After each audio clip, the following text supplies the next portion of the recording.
Let's talk about you and me. Let's talk community. Let's talk about all the good things and the bad things that may be. Let's talk about us. Let's talk about us. Let's talk about us. Let's talk.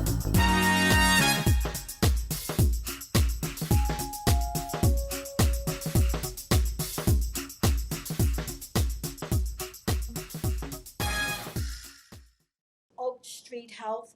They're going to be our first presenters. Where today we're talking about mental health and physical health and how they intertwine with each other. And also, Oak Street Development also deals with older people from 45 on up.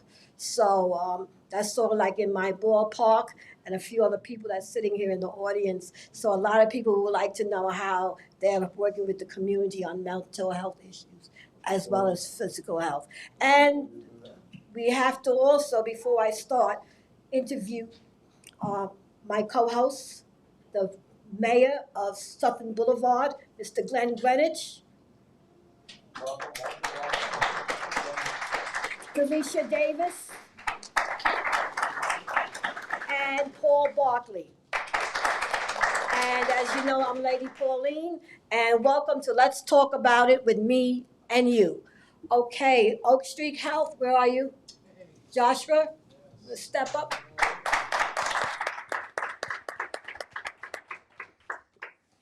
Good morning, Joshua. Good morning.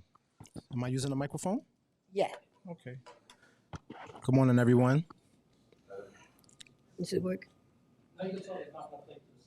Okay. Good morning, everyone. Thank you.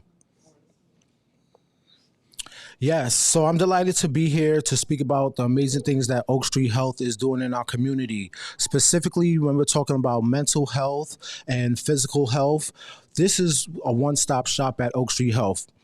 Oak Street Health has developed so many new programs in medicine to help our community. In addition to that, the mental health services that we provide in center are also becoming a major component in our neighborhood. The reason why is most people who come for medical services, they also have additional underlying issues. And if you have a one-stop shop to bring all your medical needs, your psychological needs, even social service needs, right? Most of the times you have to go to different centers for these types of activities. At Oak Street Health, we serve as a resource hub for seniors or adults on Medicare, right? So say you are on Medicare, you do qualify for Medicare, and you're looking for a primary care physician. The reason why Oak Street Health will be beneficial to you is because Oak Street Health services individuals in the community within 3 miles of the facility. What does that do? That reduces the amount of patients that you have in the clinic to see the doctor. A lot of the times the patients come to me as an outreach exec, and they are so delighted that they don't have to have such a long wait time to see their doctor, right? Oak Street Health did a survey. They identified the cries in our community from our grandparents, from our old adults in our communities, our senior leaders. They identified those cries that they hear in the medical system and made those changes. We handed out some of these pamphlets earlier, but I just want to touch base on a few of these bullets, right? Choice of in-person, phone, or video visits, right? Oak Street Health has a state-of-the-art medical system called Rubicon. Rubicon allows us to interact with our specialists while you're at your primary care physician appointment, right? What does that do? That limits the amount of times our seniors have to go from doctor to doctor, navigating through New York City to get health services. Oak Street Health has identified those things and made those changes. In addition to that, 24/7 support helpline, around the clock care, right? Let's say you are a patient with Oak Street Health, and God forbid you do go to the emergency room. Oak Street Health assumes that medical bill, right? You go into the emergency room. Oak Street Health doesn't get paid by Medicare unless we're able to prove that our patients are going to live a healthier lifestyle. You get a complete care plan, right? What does this do? You don't get that urgent care feeling, right? Another thing I wanted to touch base on was connections to trusted insurance agents. Trusted insurance agents. There was a time in New York City when you could walk into an insurance agent in front of any corner and they would be trying to promote you a type of insurance to get you to switch. Some of us are familiar with that in this room, right? We have trusted insurance agents at Oak Street Health who we work with around the clock to ensure that you get the best Medicare supplement for your plan. What does that look like? We have a patient relation manager who interacts with each and every patient that comes into Oak Street Health to make sure that you have a custom care plan designed especially for your medical needs. In addition to the medical services, it's the events that Oak Street Health does. Every day we're doing events in our community. So it kind of poses as a senior daycare center in a primary care with social services, with mental health services. What does that look like? A resource hub for our community. So I'm delighted to be a part of Oak Street Health. I've been an outreach exec I'm hitting about 7 months at Oak Street as an outreach exec. I go into our communities, I meet with our seniors, I meet with our older adults on Medicare, and when I inform them about Oak Street, they end up telling me about Oak Street, the difference that they seen when they came in the door. So that's why I'm excited to be here today. I thank the panel for inviting me because this is what we need in our community, right? We need to, as young folks, and even as older people, to promote a healthy lifestyle, feeling good, waking up, having a book schedule, doing events. That's our livelihood, right? So that's a part of what we do at Oak Street Health, and that's why I'm excited to be here today to explain it to you. Thank you. Thank you. Josh, I would like to say something, and I'd like to say to the audience, I am a patient at your facility, and I switched about 6 months ago from New York Presbyterian Hospital to you all, and I'm very satisfied with the services. I like the special care that you give and the fact that you don't rush. When I talk to a doctor, the doctor takes its time and explains everything about Oak Street, Absolutely. about what's wrong with me, everything. And that's a wonderful feeling when you feel comfortable talking to your doctor and that you're not being rushed, you're not on a clock. So I take my hat off to your organization for that and your different services that you provide the community. Amazing. I really appreciate that feedback. And that's much of the feedback we get at Oak Street Health. And that's my reward. I'm in the community. I'm meeting people who've never heard of Oak Street Health. And when I see them walk in the front door for a welcome visit for the first time, it's almost like a chilling experience because I know what Oak Street Health is about to do for them, right? Today, I have a sign-up sheet. If you have any friends or family on Medicare, we have a sign-up sheet. We're going to invite you for a welcome visit. You come into Oak Street, you make the decision. You'll see the difference in the medical care. So you'll be able to make that decision when you walk into Oak Street. You may know any senior in your neighborhood or someone with disability who may have Medicare. Everyone on Medicare is not age 65 or older. You have some individuals on Medicare who have disabilities or whatever circumstance, and you really care. Oak Street Health is probably the best place to refer them at this time. It's a one-stop shop for all their needs. Joshua, you alluded to it earlier, but would you let people know the value-based medical care that is the future of medicine? So because I don't know that people understand, people are used to going to the doctor per visit, but the value-based medicine is a bigger conversation. So would you share with the folks a little bit Absolutely. more about that, please? Absolutely. When you're talking you. about value-based and you're talking about medical care, right? You want to ensure that you're getting a complete plan that's going to ensure that your medical needs are being met. Most of the times, doctors are so stressed out with the amount of patients that they have to see. Oak Street Health identified that and made that change. So now Your doctor time, your time to come to Oak Street and meet the doctor is your special time. There will be no one else booked at that time but the individual booked for that patient. What does that look like? That looks like 51% of all Oak Street patients stay out of the emergency room. That's 51% of our patients that come into Oak Street Health for the first time and they become long-term patients. 51% stay out of the hospital. So when you look at value, when you look at quality, when you look at a one-stop shop for all your Medicare needs, that's what Oak Street Health has for your value. Thank you for coming, Joshua. Thank you. I wanted to know, aside from the age category, what are some other qualifications that an adult would need to get care from Oak Street Health? Right. In addition to the age range, like I mentioned briefly before, you must have Medicare to be able to qualify for Oak Street Health to be a primary care, right? So it looks like you have Medicare, you need a primary care physician, you come in for a welcome visit at Oak Street Health, you meet with our doctor, and that conversation with the doctor will be a significant decision for you, because you'll know right then, am I going to follow through with my primary care, or am I going to continue with the previous medicine I've been receiving? So to answer your question, you just have to have Medicare and have a plan that we accept under Medicare. Okay. And one more question. How do you service the mental health community? Yes, we have behavior specialists and social workers in our clinic area at Oak Street Health.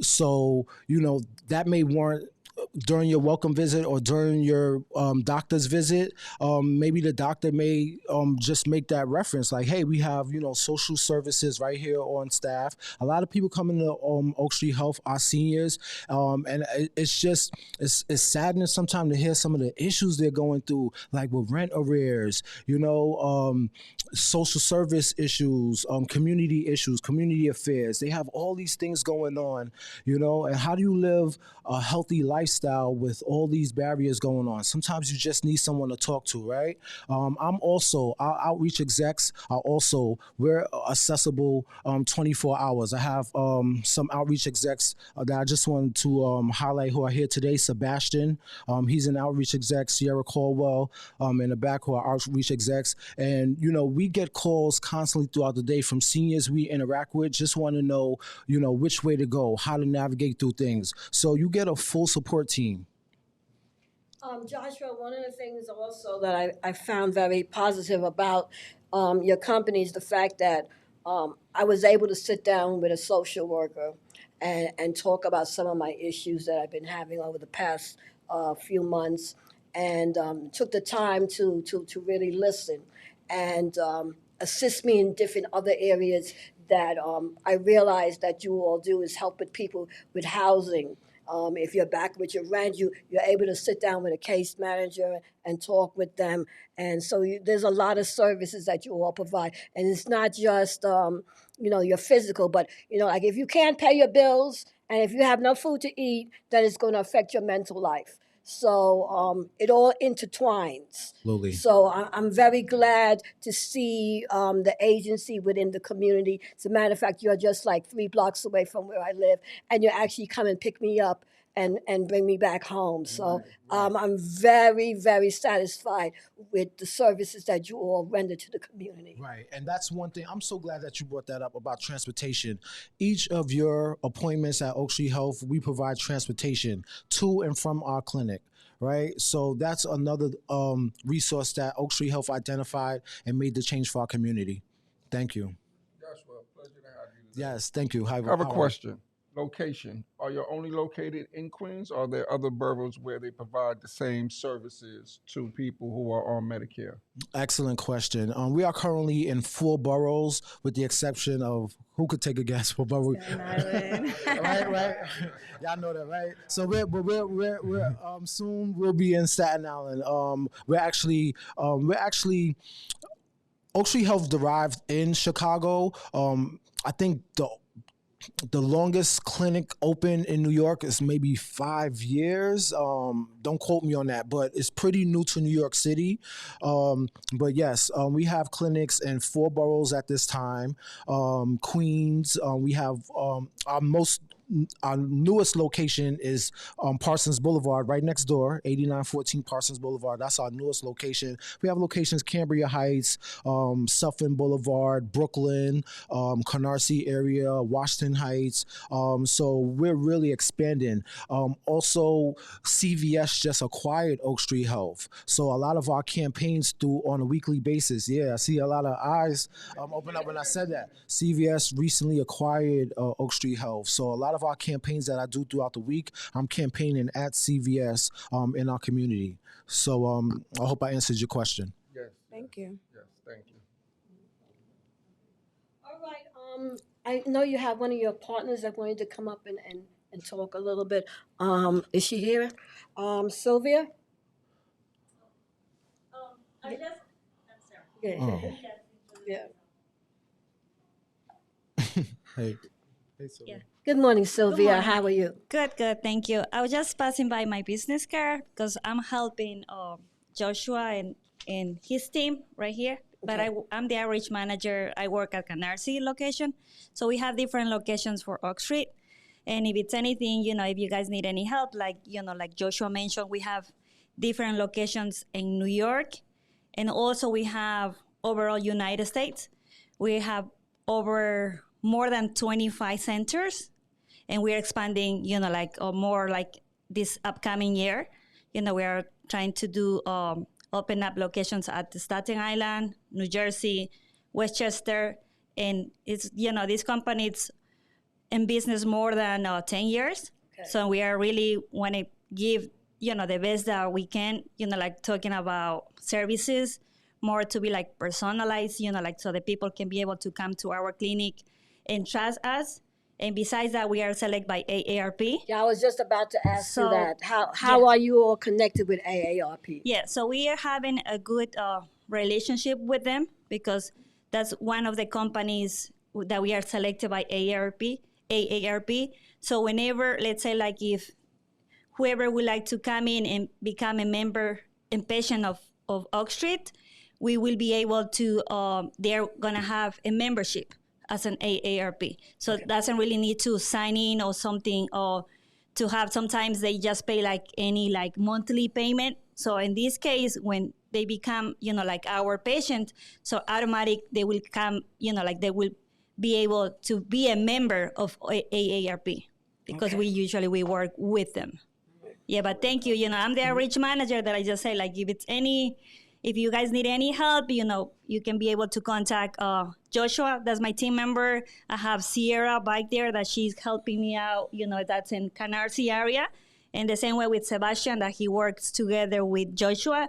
And usually, that he works with one of my coworker, outreach manager, Carlos Ramos. So he's the one who usually works right next door in this facility. Okay. And 8914, Parson Boulevard. If it's anything, we're here to help and support, more for benefits for our And seniors. what is your And hours of operation? I forgot Yeah. to ask you that earlier. we open from Mondays to Fridays. So that was most of the time it's from 8:30 to 5 p.m.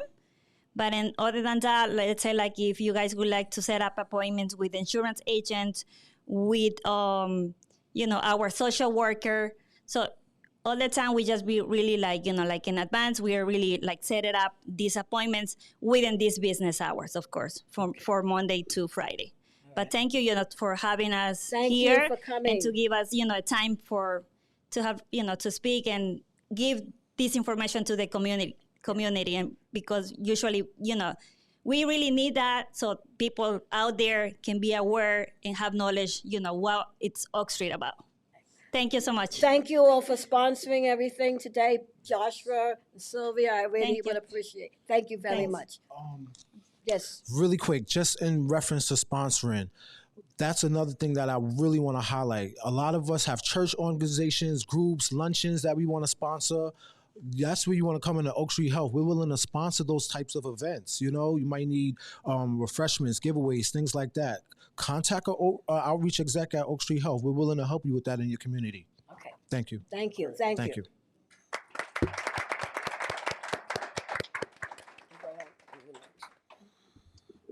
So next we have Jamil Isaac. and he's a retired Marine Master Sergeant. He's a life coach, and he's going to talk a little bit about his experience being with the armed services and the relationship of the armed services, being in the armed services, and mental health. So, without further ado, Jamel. Welcome, Jamel, to Let's Talk About It with me and you. Thank you for having me here. It is truly an honor to be here in front of everyone. Thank you, Lady Pauline, Mayor Glenn, Ms. Delicia, Mr. Paul, for allowing me to be here. Thank you as well to fellow speakers and family and friends, audience members. It is great to be here with you all to talk about mental and physical health. For me, I've served in the service for 20 years. And when I tell you there's been ups and there's been downs, and them downs have been down and them ups have been ups, I really mean it. And I think that this is a good platform for us to be here. And I also am grateful to have organizations such as Oak Street Health to be here, because one of the biggest things that we have to take into account is that we have to deal with it. Right? When we talk about mental health, when we talk about physical health, when we talk about detriments to our lives, things that we have to do is deal with it. And we can't deal with it without organizations such as Oak Street Health and having those counselors and those mental health professionals to be able to help us. So first, I guess I'll just go into a little bit of myself and my story. I am a Queens native by way of the United Kingdom through Jamaica, through St. Kitts. My family kind of, decided to leave the Caribbean and go over to the UK. I came over to Queens when I was about 6 months old. So that's the only thing I know. Grew up on one side of the Van Wyck and then crossed over to the other side of the Van Wyck. So I was over on Suffolk and then went over to Linden, further down Rockaway. So New York is in my heart through and through. So again, this is like great for me to be home, and it's just like an honor. When I came over here, went through PS 160, did the whole, school thing.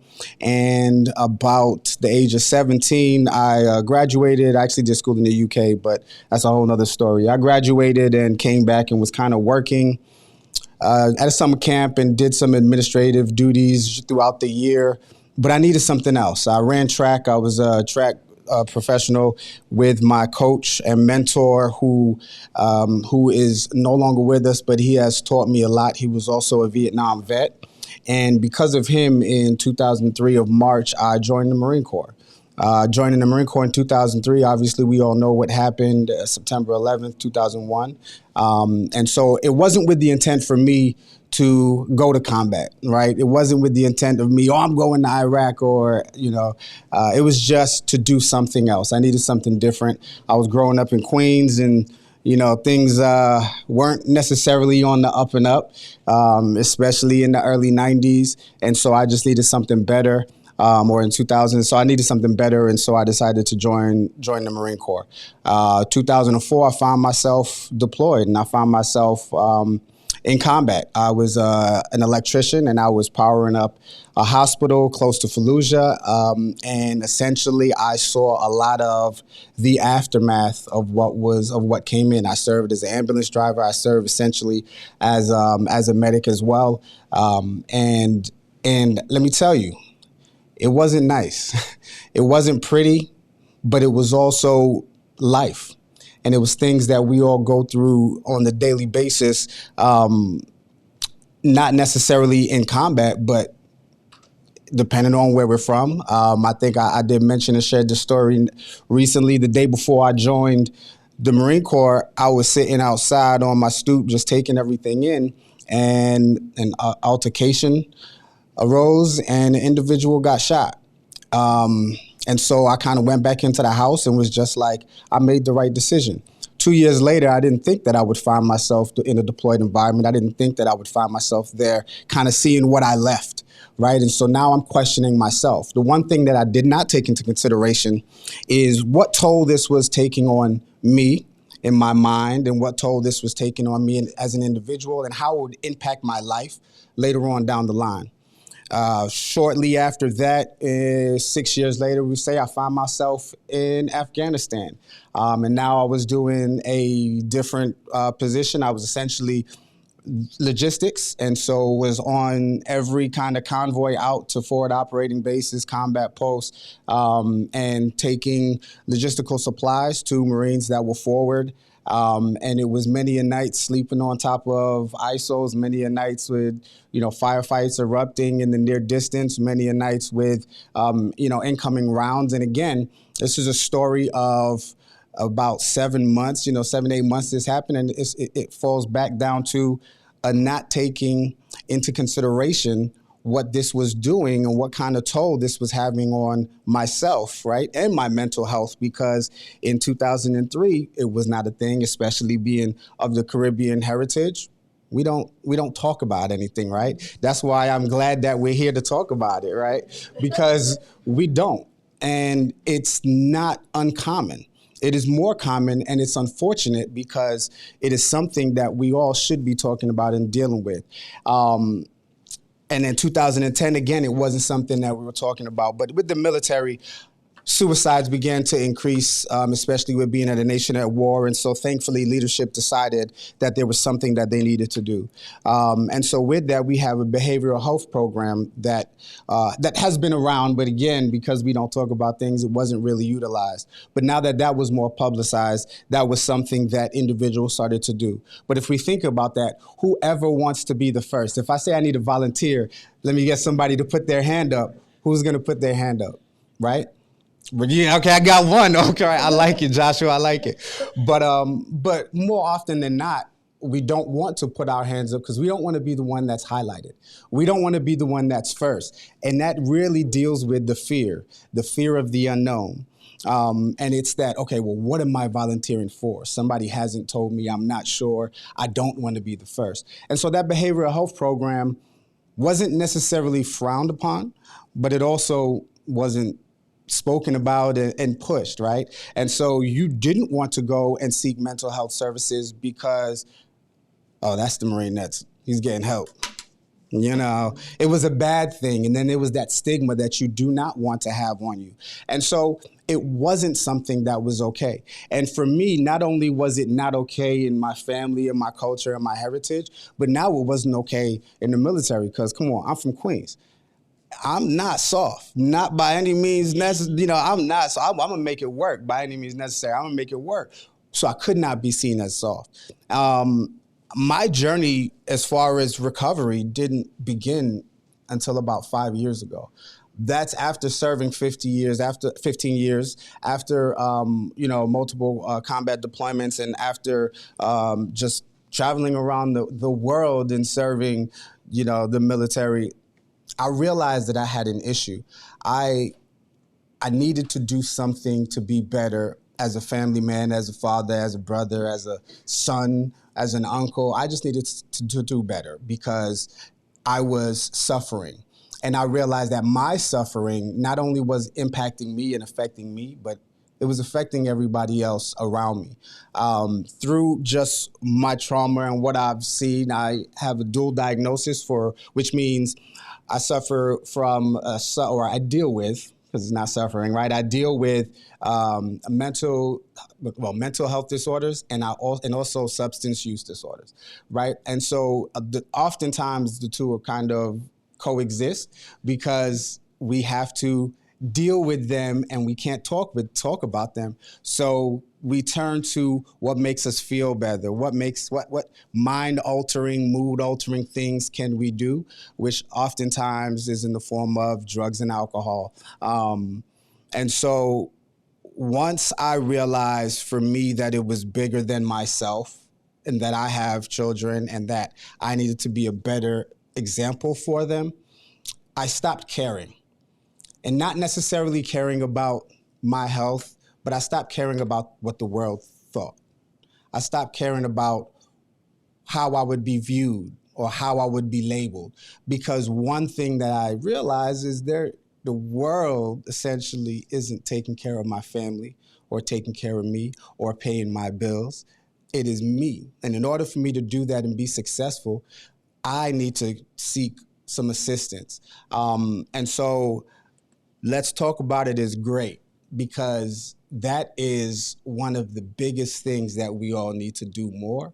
is just to communicate, because for me, what I've realized is that not only can my story help somebody else, but it also helps me, because it's also easing that pain every time that I'm able to talk about the situations that I've been through and talk about my frustrations and why I woke up on the wrong side of the bed, air quotes, because anytime I talk about it, I get on the right side of the bed and I feel so much better.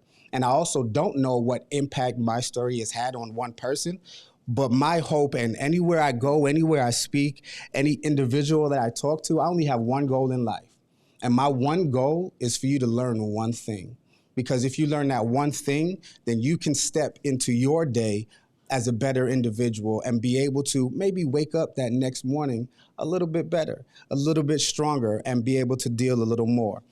And for me, one thing I did want to kind of make the correlation to was just, I know I spoke about prior to joining the military and what I witnessed, but that trauma that we deal with that leads to mental health isn't necessarily always a physical trauma that occurs to an individual. It can be things that are witnessed. It can be things that are inherently passed down through generations from what we are taught.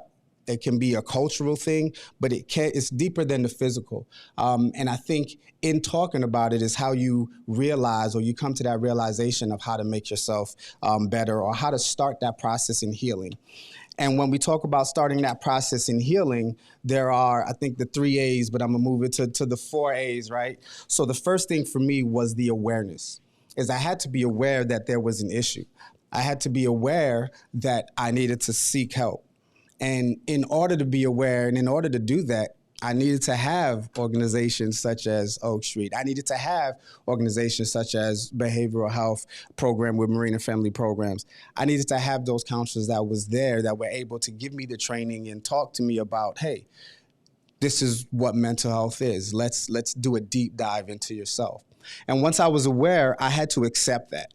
Oftentimes we are aware of these issues, but we don't accept them, and so we don't necessarily deal with them. We just push through, right? We push through that wall and we keep on, regardless of the impact that it has on you. So once I was aware, I had to make that decision on holding myself accountable, which is that 3rd A. And so that accountability piece comes into it. That accountability of, what do I want to do? What kind of example do I want to be to my brothers, to my sisters, to my cousins, even my parents, right? Even to those that are older, because, experience essentially and what you've gone through is what makes a person wise. I don't necessarily believe that it's, the years that they have. So you can impact, and I only say that to say that you can impact people that are older, you can impact people that are younger. Just don't be afraid to share that story. And then after that acceptance and that accountability, that 4th A is that action. What do I do? Do I choose now to be aware, to accept, and just be like, you know what? I'm just going to keep on tracking, and my action is to do nothing and just to keep on struggling on a daily basis? Or do I reach out? Do I make that call to the organizations that we have that can help us? Do I get some help about it? And that's what I chose. So thankfully, with me reaching out, I feel like in this point of my life, I am in a much, much safer place, a better place for myself, a better place for my family. And I'm able to use platforms like this to kind of tell my story, and just to be able to be that mentor, that coach, or that friend that somebody may need in any moment. Number one, again, just want to thank everybody for being here, for listening, and thank you all for having me. And I guess Thanks if you for have telling any your questions, story. of course, that was like a little, yeah, thank you. So tell us, what are some of the actions you're taking? I've heard of mindfulness, I've heard of meditation, I've heard of some other things. Share with us some of the things that you've used to be able to cope. Mayor Glenn, that is an absolute amazing question. Let me tell you, mindfulness is a thing. I am a huge believer in coping. I do have coping mechanism behaviors down here, but I am a believer that our mind is more powerful than we believe. And if we if we actually would believe more in ourselves, we can push past that mental, right? That mental toughness is what we refer to it as. But our mental toughness can overcome any kind of physical pain that we are going through. So my kind of daily routine, I got into fitness about 10 years into the military. I joined when I was about 155, and I was like, I just wasn't working because I got into doing like fighting and stuff with the military and becoming a martial arts instructor trainer. And I was tired to get thrown around. So I was very, very athletic, very agile, but I wanted a little bit more size. So I kind of got into fitness, and that fitness journey kind of served as a part of that because I incorporated it into my daily routine. I was one of those individuals that was up at 4 o'clock in the morning to go to the gym. So now that I'm later in life retired, it's more like 6 o'clock now. So I get to sleep. I get to sleep in a little bit. But I say that to say that before I go to the gym, I start with meditation. I believe in frequencies, so and then the angel numbers. So right now I'm on my 1111 kick, and not because of Chris Brown's album, because I just realized that that's what he named it. But yeah, and then 444 for as far as the frequencies. But I start with a meditation, and meditation can take many forms for people. I've spoken, to individuals who have had I don't know how to meditate. Like, what does that look like? And for me, the easiest way to explain it is just starts with you being in a quiet room by yourself, just taking a moment. And even if I meditated this morning with the TV blazing and things going on, but just took a moment to myself. I took myself out of the mix and I stepped into a separate corner and just had my moment. So meditation is huge for me because it allows me, number one, to calm myself. I also have kind of high blood pressure, and that's just, I don't know if that's the family thing or military thing or always being on edge. But it helps me to be conscious of my body, be conscious of essentially that heart rate, my rhythm, and be able to slow everything down. So mindfulness is definitely huge. I do my meditations, I do fitness, I do, working out. That's another thing that I do. And I think one of the things that I do now that has helped is, some of y'all may not like this, but I read. I definitely read. I read a whole lot. Let me tell you, I was one of those. I'm a visual learner. I'm a you show me and I can do it.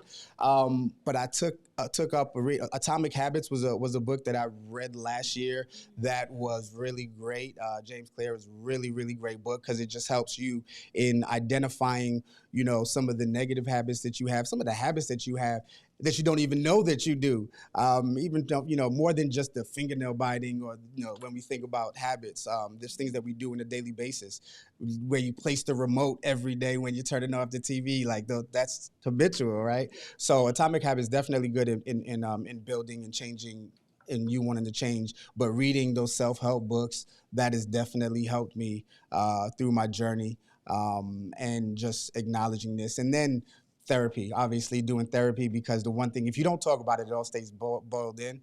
And we know what happens to that kettle, right? On when you put it on, it's gonna keep on whistling, water's gonna dry out, and it's not gonna be good news for you. So, so it's good to release.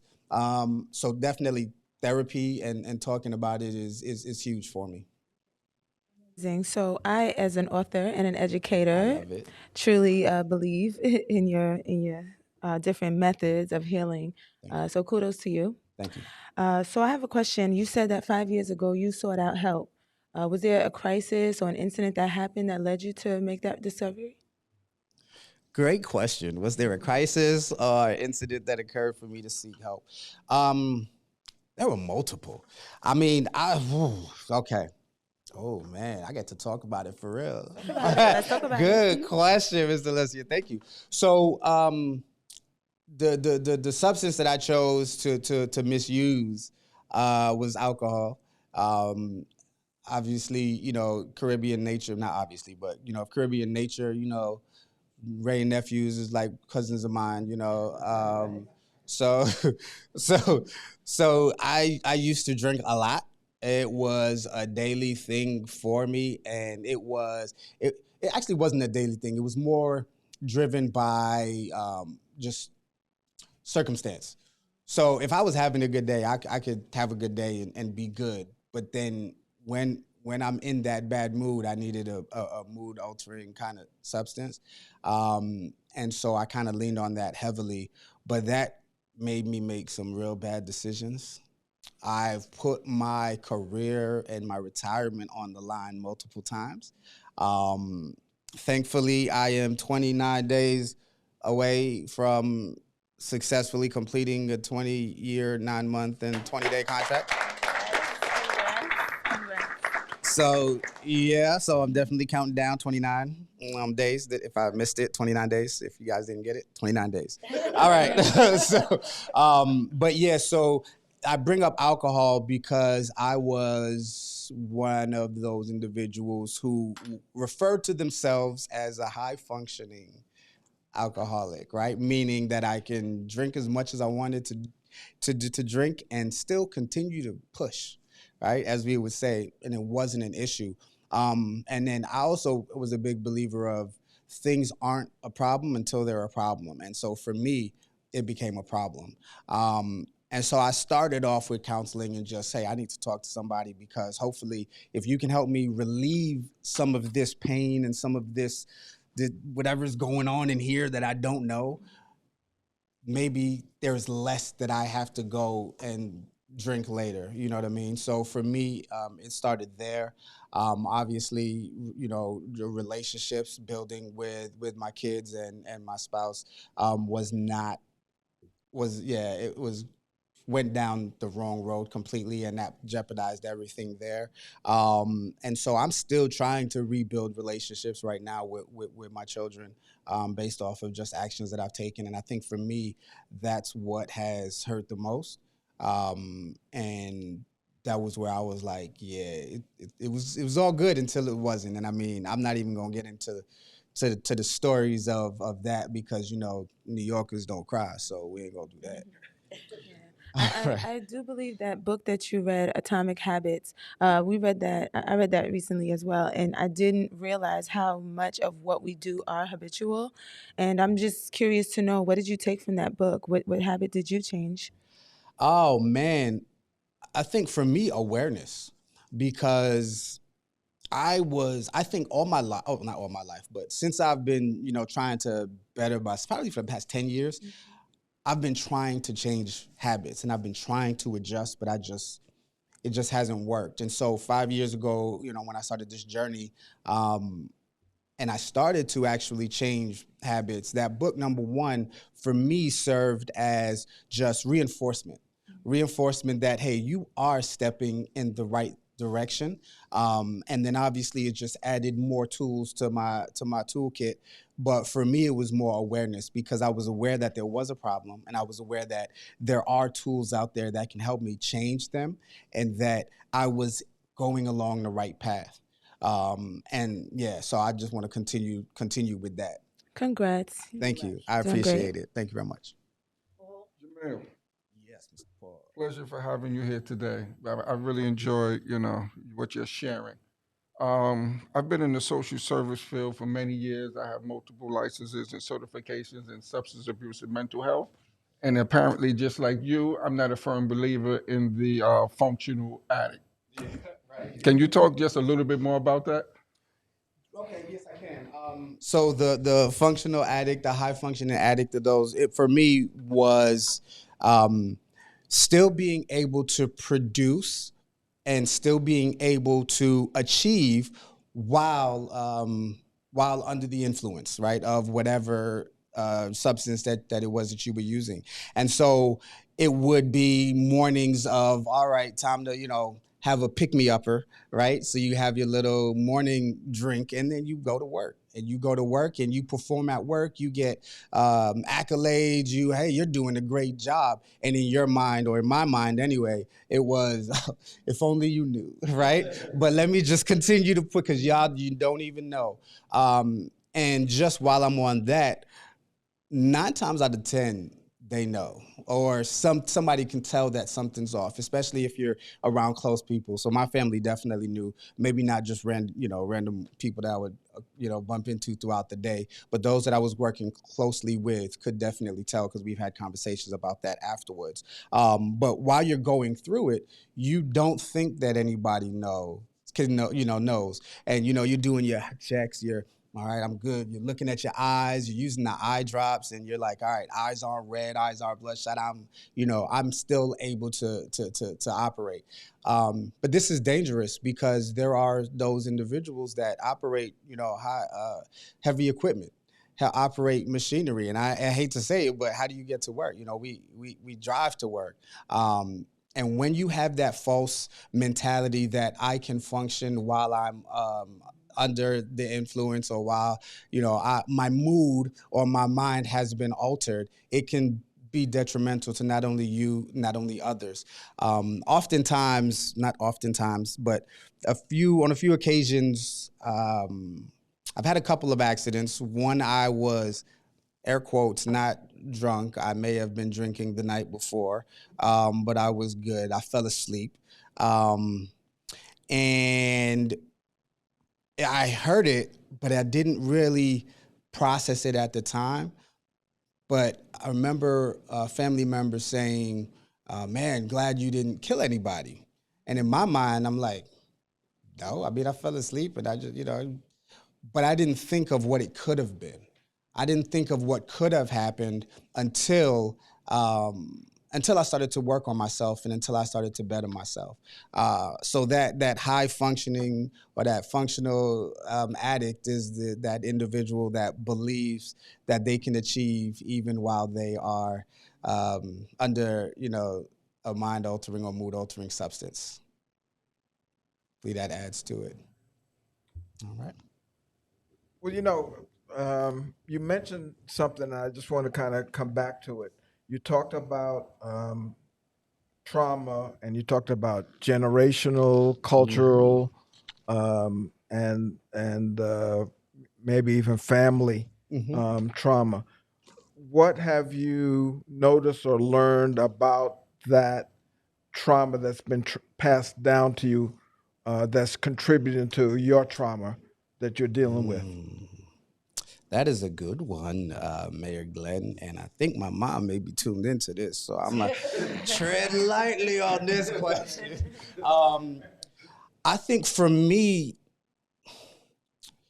it's a real thing, right? It's something that, like, we talk, in my recovery journey, there are different sides, right? Some people view it as there is no such thing as generational trauma or generational curses. Some people view it as there is. I believe in my culture, a lot of things are passed down, and things that are passed down are generational. So I do believe that there is generational trauma that gets passed down, that is taught, and that is learned just by what you witness. I think what I have learned is the importance of the conversation and the awareness. So that awareness piece I'll add. I brought my my mother in. Actually, it was a few months ago, on one of my sessions, and that was the first time that I did that. My mother and my sister, actually, and they were glad that I did, because it gave them a different perspective. But in my household, we often speak about it when it comes to, like, my mother, just things that were passed down, but we've never really dealt with it. So we've spoken about it, we've talked about it, we do believe that it is a thing, but the first step is obviously dealing with it. As I was speaking about, the awareness, the acceptance, the accountability, and then the action is getting to that action part. So it is, for me, my learning point, and you see, I'm trying to tread very lightly, but my learning point was just being aware and for myself. And the one thing, thank you for saying that. The one thing that I have realized is the only thing that I can control is myself. That's the only thing I can control. So that's the only person that I'm working on. And I just hope that it has that positive impact on everybody around me and everybody that sees. this, but as a also coming from a Caribbean household, Yeah. and I hear people talk about generational trauma and genetics and things that are passed down. There's a quote that I truly believe: you can change genetics just by changing your habits. So Right, right, keep doing right. what you're doing. It really is about where you start at with yourself. I appreciate that. Thank you. Great.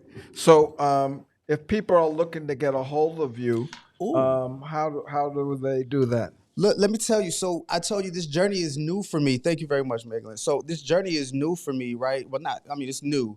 The awareness. So I did recently. I rebranded myself several times, but I deleted everything that I have off of my Instagram, and I'm starting over. However, I still do have my handles, and I will continue to have my handles. So if you search any platform, mainly Instagram is what I use currently. I'm not really on Facebook. But it's at IXL, the letter I, the letter X, the letter L, the number 4, and then the word real, or JISAAC for real. Yeah, for real. And so for me, IXL is because I was asked a question a while ago, just to sum up myself in one word, and the only thing I could think of was I excel. Great. That's Thank it. you. All right, thank you. Thank you. Appreciate it. We're going to take a quick 5-minute break, and then we've got some fantastic interviewees that are coming to the mic in a few minutes after we resume. So, quick break, and we're going to have some PSAs for the people that are listening. And don't forget, you're listening to Let's Talk About It with me and you. Okay. Welcome back to Let's Talk About It with me and you. I like to take the time to say I'm Lady Pauline, my co-host, Mr. Glenn Greenwich, the Honorable Mayor of Sutphin Boulevard, and Alicia Davis and Paul Barkley.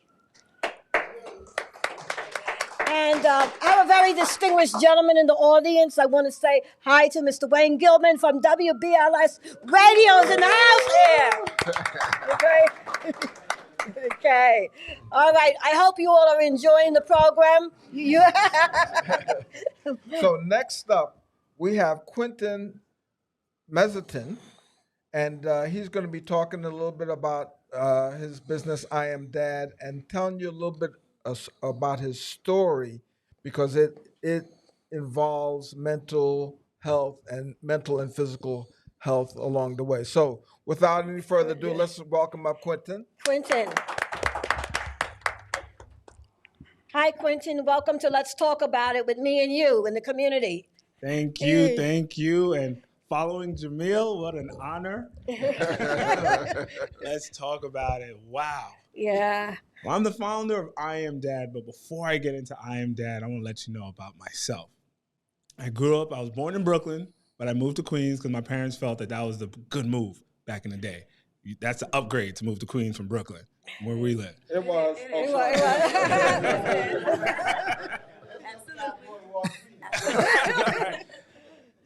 So my mom, she had 5 boys. She kept having children because she always wanted to have a girl, and she never got her wish. So after 5, she quit. So we moved to Queens. I'm number 2, and we're just living an average life, just going through what we don't know. So I never knew that we were living in poverty because everybody else was living in poverty until my parents sent me to private school to really separate me from my community because all the things that were going on. So I went to school to a predominantly white and Asian and then Indian and then minority Black, maybe 1-2% Black school. And when I went to that school, I had a false reality of who I was. My identity, I didn't know till later, was taken. So I was striving for things and liking things that I didn't even know why I liked it, but it was like all my peers liked it. But then we all went home to different homes, and then we had this big disconnect because they didn't have the worries that I worried about. They didn't have the concerns that I concerned about, and I could never achieve the things that they achieved. But we came back from summer, and I'm like, you went to Europe? You went to what, Brazil? I'm like, I went to the park. couldn't really compare, but I was like, okay, we're gonna keep growing and stuff. And then our parents were like, we still want to keep you away, so they sent us to boarding school. So my first school was in Hendersonville, North Carolina. I was in the boondocks, the suburbs. It was just grass and mountains. Like my first job was working in a greenhouse, growing cucumbers and vegetables, selling flowers on the weekends, and going mountain biking. And it was awesome, but I couldn't connect with anybody at home again because no one knew what I was talking about. And then they thought it was too far. They sent me to a school in Jersey, in Tranquility, New Jersey. It's in South Jersey, waking up to frozen grass, ducks everywhere, mountains again. But it was cool because I learned a lot about myself. But then I would come back to my nice neighborhood home and my parents would have moved again. And now I have no clue where I am, who everybody is. And I'm going to the park with a bunch of strangers because my summers were still the same growing up. And then my junior year, I became a little rebellious. Got caught just messing around at school with a girl, nothing crazy, but that was prohibited. So I got suspended. My parents felt disrespected. And then they said, we're going to send you to punish school as a punishment. August Martin High School. Was not doing good, but it was the break I needed. It was the freedom that I didn't know that I can get. I can talk back to a teacher. Like I could curse in school. I didn't have to go to all my classes. I did graduate, but I was able to see what I only saw in afternoon specials in real life. Gangs were just like something the news talked about, but I was like, whoa, my friends are in gangs. Like things are different. Like this is dangerous. Who got stabbed? What? This is not nice, but it's real. And this was just a fiction to me because I was always sheltered from this life. So then growing up, I'm like, I graduate. My parents still send me back away. Well, I kind of chose to go away to college, Maryland, but I left my high school girlfriend. So my high school girlfriend, we met at Burger King, and then I went away to Maryland. And then, my first year back, she missed me. We used to visit every weekend a little bit. And then she got pregnant. 19 years old, I have a decision to make. Do I become a father or do I go back to school? My father, he came with his words of wisdom, and he said, here's $600, go have an abortion. I took that $600, I talked to my girlfriend, and we paid our phone bill, we went to a movie, and I had my first child. He wasn't active in my life that much, so by the time he noticed she was already with child, he was like, wait, is that the same $600? I was like, yes. So 19 years old, I decided to work. I was like, all right, I gotta do better than I grew up. I don't want to have my kids growing up a certain way. And everybody's telling me I'm a failure. My family's like, I just messed up. I became a statistic. I will never achieve anything. All this money they invested into me, and now I'm gonna just become a failure from now on because I just with child at a young age. Gotcha. No one's gonna help me with diapers, wipes. I'm on my own. So I start figuring stuff out because I'm gonna prove everyone wrong. Within the next year, my wife is pregnant again. I'm like, uh-oh. I was like, now I'm 20 years old and I have 2 children, 2 daughters. And I can tell right now, I don't know if there's a debate, girls are smarter than men faster. Yeah, I agree. My daughters made parenting. No debate. God blessed me with daughters because he knew I could not be a parent at that age. I wasn't ready mentally at all. But my daughters, they understood the potty. Oh, I could pee in here now? It was just perfect. They just got it. They started speaking when they were supposed to speak, sitting up. Their milestones, they were knocking them out probably earlier than they should have. And they were just so brilliant. And I was like, we got this. I got a good job. I started working at the post office. I said, you know what? I'm doing better than everybody said I would do. I got benefits. I got a little car that I can't afford. And I'm like, my credit ain't that bad because, 600 out of what is not that bad. Can't get approved for stuff, but not failing. So I'm kind of I'm dusting my shoulders off. I'm still, competing with the Joneses, but it's just like, I'm doing good. My daughters look good. They're happy. My wife, not yet. My girlfriend, she's doing well. We're living in our own studio apartment. Things are looking good. So good that she decided that we should have another unplanned child. So now my son was born 3 years later. So I said she, of course it was us, blah, blah, blah. Like she didn't do it herself. I get it. So now I'm having a son. So now I have 3 children. And now we're growing up. And now I'm 23 years old. So I'm like, okay, we are not having an opportunity to become adults. Every time I think we're going to get to this point where, you know what, we can start catching up to our friends, our peers, we parents again. And our kids are in diapers. Our kids are learning to talk, to walk. And I'm going through this stuff, but I'm getting older. So I'm like, okay, another couple of years of suffering in silence. I told people having kids wasn't the hardest thing. It was the 9 months, which turned into a year if you add postpartum. I was never taught how to be a parent, how to be a father, but I was never taught how to deal with my wife changing throughout those 9 months that caused us so much fights. I would suffer so much in silence that I would be scared to have another kid because when she got pregnant, all I thought about was the fights, the emotional abuse, and all the things I had to keep inside just because every time I brought up my concerns, I was being inconsiderate. I was being heard. I was just like, I was being ignored because I'm not the one holding the baby. She's the one going through it. So shut up, Quentin. Just do your part. Provide, protect. And I'm just there like, okay, so the finish line is she'll have the baby. Then the postpartum came and I was like, all right, she needs 3 months to recover. So my fear of having children was that. We're growing up. I started being called the mind investor because I started taking account for my personal development. Because I'm fighting with my wife. I'm stressed over being a father, but they can't see it.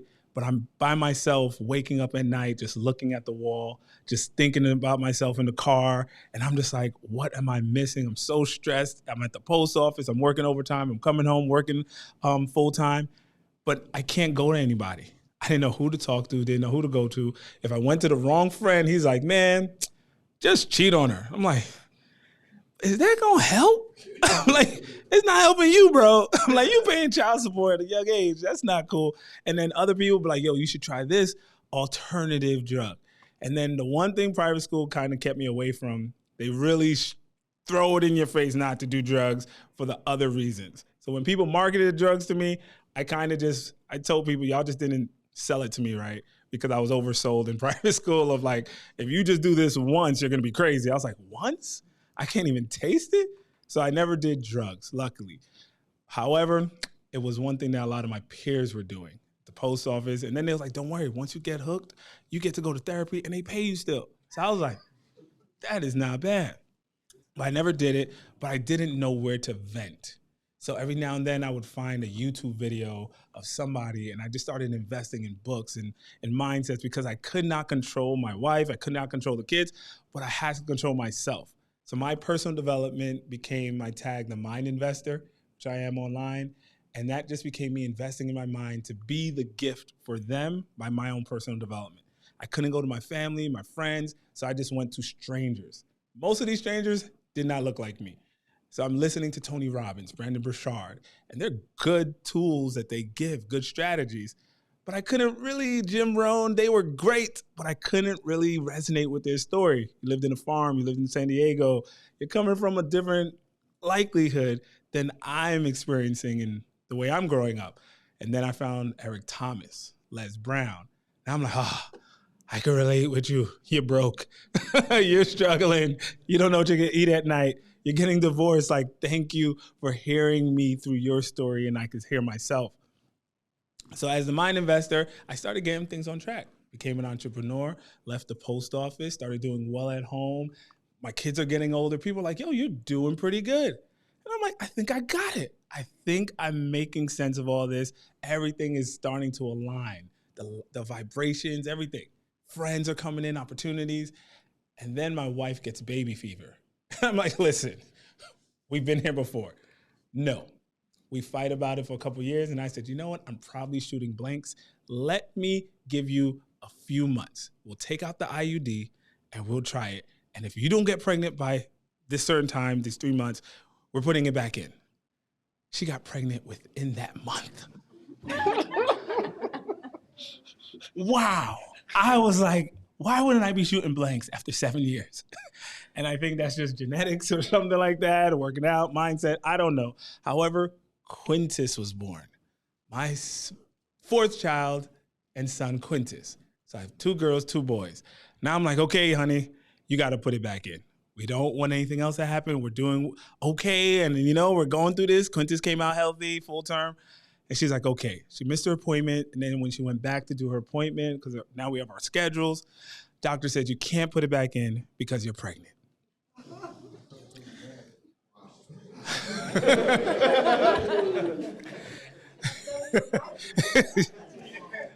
Yeah. Yes. So all these books, all these stuff, and now I'm going back to my library like, okay, so something needs to work, because I'm going to go through another year of what nobody was ever helping me with a year of suffering in silence. But this time I had a team. My children, my top 3 children, they were suffering with mommy throughout that time. And I had to deal with them in a certain way. And I was just like, whoa, I'm not crazy. 'Cause I used to think I was crazy, but I was like, y'all see it too. Like, y'all are like, my son was like, mommy screamed at me for an apple. And I was like, I know, but it's not your fault. But I got to talk to mommy about that. But she did scream at you because of an apple, that she over-exaggerated something because she didn't know what she was going through. But I used to just do this by myself. And now I'm just like, now they're seeing it. So now it's a really big issue. And then Quinn came. So now it's a family of 5. We're a family of 7. And then we're raising Quinn. So I'm just like, okay, going through the milestones. You're going to walk at a certain age. You're going to talk, and everything's going good. Around 2, Quintus started to regress. So I'm like, wait a minute. He was saying daddy, mommy, eating some foods. Why'd he stop? And every time you tried to give him stage 3 or some rice, he started to choke on it. And I'm like, this is weird. This is abnormal. I've never seen this before. I have 3 children. I know the signs. And then all of a sudden, I asked my wife, when's the last time you heard Quintus talk? And it was just like, I don't know. It's been a while. Then we started asking the other siblings, and he's like, he's just saying E, but he's not talking. What's going on? Go to the doctors, nothing's wrong. Just wait, he's probably just delayed. But I'm like, I got video footage. He was talking. Like, he was moving around a certain way. He was looking at me. Now he's kind of ignoring me, low eye contact. And then doctors tell me that there's nothing, just wait. Okay, see you in 6 months. But then it starts getting worse. And I'm just like, the communication with my son, I'm just like, he just paused. He's growing, but he's paused. And I'm like, something's an issue. And then my other son, I'm like, is my younger son going to catch up to his older brother, because he's going through the milestones?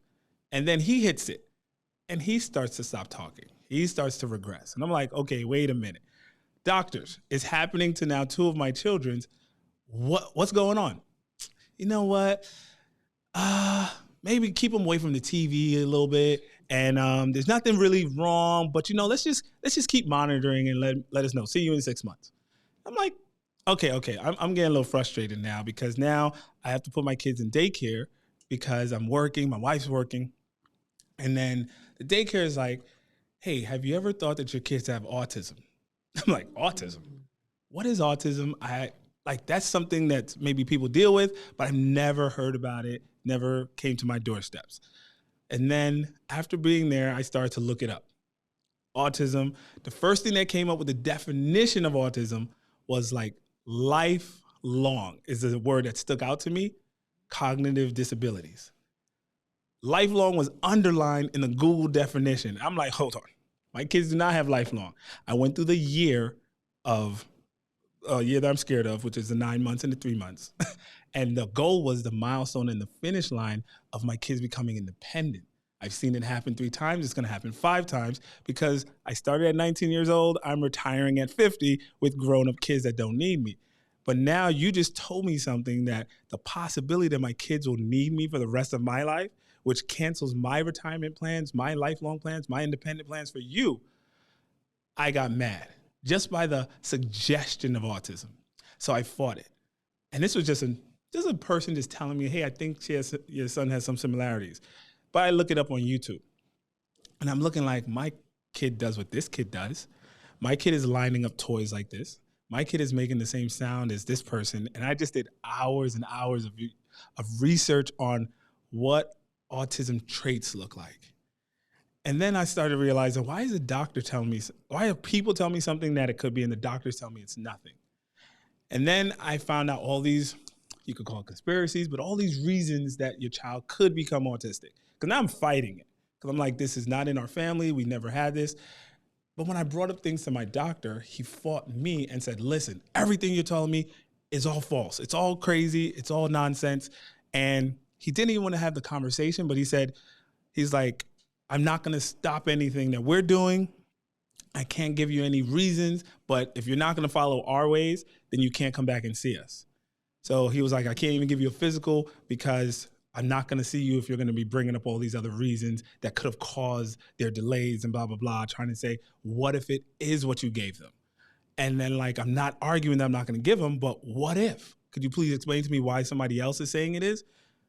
When we realized that, I had to switch doctors. And then I had to switch therapists because I realized that I wanted help, but the people that looked like me in my community, they weren't trying to help me. They were trying to just have me give up and give in. So all these limitations that are on the spectrum, nonverbal, cognitively delayed, occupational skills, physical disabilities, of all these things that you'll never do, the people that look like me the most were the ones agreeing with it and telling me like, yeah, you know, you should look into putting your kids into a home. You shouldn't keep them on your own. It's going to be too much stress. You should look into all these different solutions that'll just kind of keep them in the limitations. And then I kept on doing research because I didn't sign up for this. No one signs up for autism or any type of special needs. So I started to go outside my community. You live in Queens? I went to Bayside and found this therapist. Doesn't look like me, no one looks like me, but all of a sudden gave me hope. She said, I seen somebody that was like your son, and now they're talking and they're totally independent. But the milestone went from maybe 4 years old to 7. And I said, okay, if I start changing my finish lines with my sons, I can still get them to independence. I just need to look at it differently. So all of a sudden, I took my kids to a different neurologist in New Hyde Park. I went to occupational therapies in Corona. I started leaving where my people were just telling me to pray about it. It's God's will be done. And it's telling me all these things that's leaving me suffering in silence. But the other people are telling me of possibilities. And I don't need that it's going to work 100%. I just need to know that we're fighting the same fight to get to independence, and I'm with it. If it doesn't work, it doesn't work. I just want to know that I fought. But then to tell me not to fight anymore and it's just God's will was really upsetting me as a father, because now I'm a dad. So I broke down this dad. Dad to me was a dad needs to be disciplined and determined. I had to discipline myself with the mindset and be determined that I was going to just do what I can to provide and protect and lead my family. But then when autism came into our lives, I had to, Dad became, nope, not defeating autism. It became, don't accept the diagnosis. The diagnosis was too many limitations, too many low expectations. If I accepted that, then I might as well take their opinion and make it my reality, and my kids would just suffer for the rest of their life, as would I. Because it's not just for the kids, it's for the whole parents, and my kids' siblings would suffer. And then once I found out that there were tools, there were strategies, there are solutions that people have, that people are using, that they've seen themselves get from one side to the higher side of independence on the spectrum, I started networking with them. I realized that I can defeat autism daily if I practice these solutions consistently. From their second brain, which is their gut, I practice what they ate more. They made our whole family eat healthier in certain ways. Because I'm like, if you're not supposed to eat this, why are we eating it? I started reading ingredients. Who reads ingredients? Not me. I was never reading ingredients. It tastes good, but now I'm reading ingredients. Now I'm paying attention to how much we sleep, what we take in.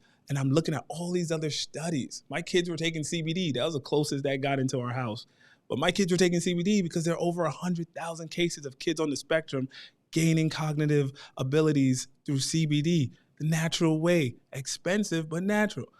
I didn't know about early intervention. It has an 87% chance of getting your child to become independent because I was never diagnosed, because I didn't have those tools early enough, because the CDC, which also has it documented, that the average white child is diagnosed at 1 year old. The average Black child is diagnosed at 4 to 5 years old. That looks like you miss out on early intervention, which is a big time of your brain developing. You miss out on all these tools that some kids get into so early that by the time they're 4 or 5, they can't even get diagnosed anymore because they've already beat all of them because they had the support they need. So there's communities that look like me that we're just not getting access to the tools and resources early enough, and now we're suffering for much longer because it's a habit.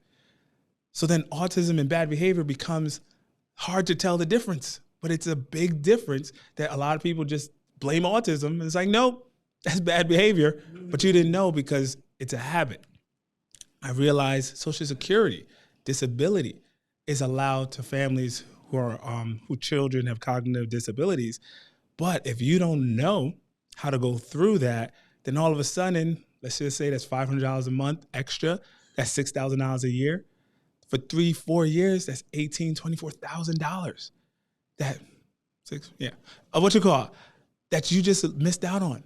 That's not gonna retire you, that's not gonna put you in a new home, but that could have helped you get some tools, teach your kids how to swim, since a lot of autistic kids drown every year because they love water, they love to play, but they can't swim. So you could have put your kid in swimming because it's not taught in schools. It's not gonna be in your ELA or special education class. All these things that they know work. The schools that are out there that work, that get your kids to speak guaranteed by a 90% chance. Cost. I had to teach my kids how to get potty trained at 4 and 5 years old. That was disgusting, but I did it. But I realized after I did it that I could have figured out how to do it because I found somewhere else that wanted to do it that showed me how to do it later. However, it was something that a lot of kids these days do not know how to do. And then it really helps with the kids' lacking of independence if they can't even go to the bathroom by themselves independently. But there's a company right here in Queens that'll charge you about $2,000 virtually and $3,500 to come to your house that'll have your kid potty trained in a week. But who could afford just coughing up $2,000 to $3,500? The options are out there. The tools are out there. People know that there's solutions and strategies, but it's only given to the people who could afford it. So I realized all these things I have to defeat, and I have to provide that there are tools out there. There are tests that can be done on the brain that could show you exactly what you're missing to help connect the dots. And it's been used as for even adults with Alzheimer's. And they're doctors. They're in Babylon, Long Island. They're in California. And this procedure costs about $5,000 just to do the initial test. Is it covered by your insurance? Absolutely not. But can it help? Drastically. I've seen kids just growing. And I'm looking into that test also as well because I'm like, it works, but it's not covered. Why isn't it covered? Because I forgot where we live and the access to resources that we have. But if more of us knew, then we could fight and advocate for it. So I started to learn autism differently, where defining autism differently is what I started to create with my sons. My sons are now 7 and 8. They won't shut up. They can talk and they can respond, and I'm still working on them, but they're not the same kids. From even teachers, family members are like, what did you do to your kids? And it was what I did daily for years of suffering through tantrums, understanding them, seeing how they see the world. So now I realize what I did is it's not common. And it was because of who I was as the mind investor, developing my mindset to get through life, reading books like Relentless, like Boundaries. Boundaries is my foundation book. Life is what you create and what you allow. So I took the always power position into how am I here? And Les Brown said this one quote, life is a fight for territory. Once you stop fighting for what you want, what you don't want will automatically take over. So I wanted to fight for independence for my children. I wanted to fight for financial freedom for ourselves, for my family, because at the end of the day, if I don't, then I'm just going to get poverty. I'm going to get a child who's going to be dependent for the rest of their life. So my kids have progressed. But what I noticed was when I started following autistic communities, they would do a post in unison with each other that said, parents of children with autism want their child to die before them so they don't have to go through this world without them. I get it. But when I read the comments and I saw over 100,000 likes and the comments saying, this is my prayer every day, I agree, oh my gosh, you've read my mind, I realized I need to do something more for the parents who are giving up. Only thing that separates me and my children becoming independent is I didn't give up. I kept fighting. So I kept on doing things consistently till this day that now I started an organization, I Am Dad, I'm Defeating Autism Daily, where I help parents of children with autism develop the tools they need to fight for their children's independence. And that's how I got to where I'm at now. My kids are in the DOE. I just put my name on the ballot and I was elected for the CEC District 28, District 75 member representative, whatever that title is. So thank you. You can clap. You can clap it up. You can clap it up. I'm serving a 2-year term. So now I'm advocating for my children from the place where they go to school, helping other families and people who are suffering in silence, because now they see that, hey, this other father is on the board now that doesn't care about regular policies and I'm not bought in, where now I'm advocating for the parents because I am the parent. And now I get to fight with the superintendents and the chancellor of why we don't get the funding we need. Why are we always left in the shadows? Why aren't our kids treated the same? Why don't we have better lunch schedules, better pickup times, our busing systems? So now I get to see it from that angle, like, wow, you guys really don't like us. I was like, and it's not don't like us. They don't understand us and they choosing not to. Just put the special ed in the corner and go about our daily lives. Talk about, hey, we're fighting for reading, but not fighting for speaking.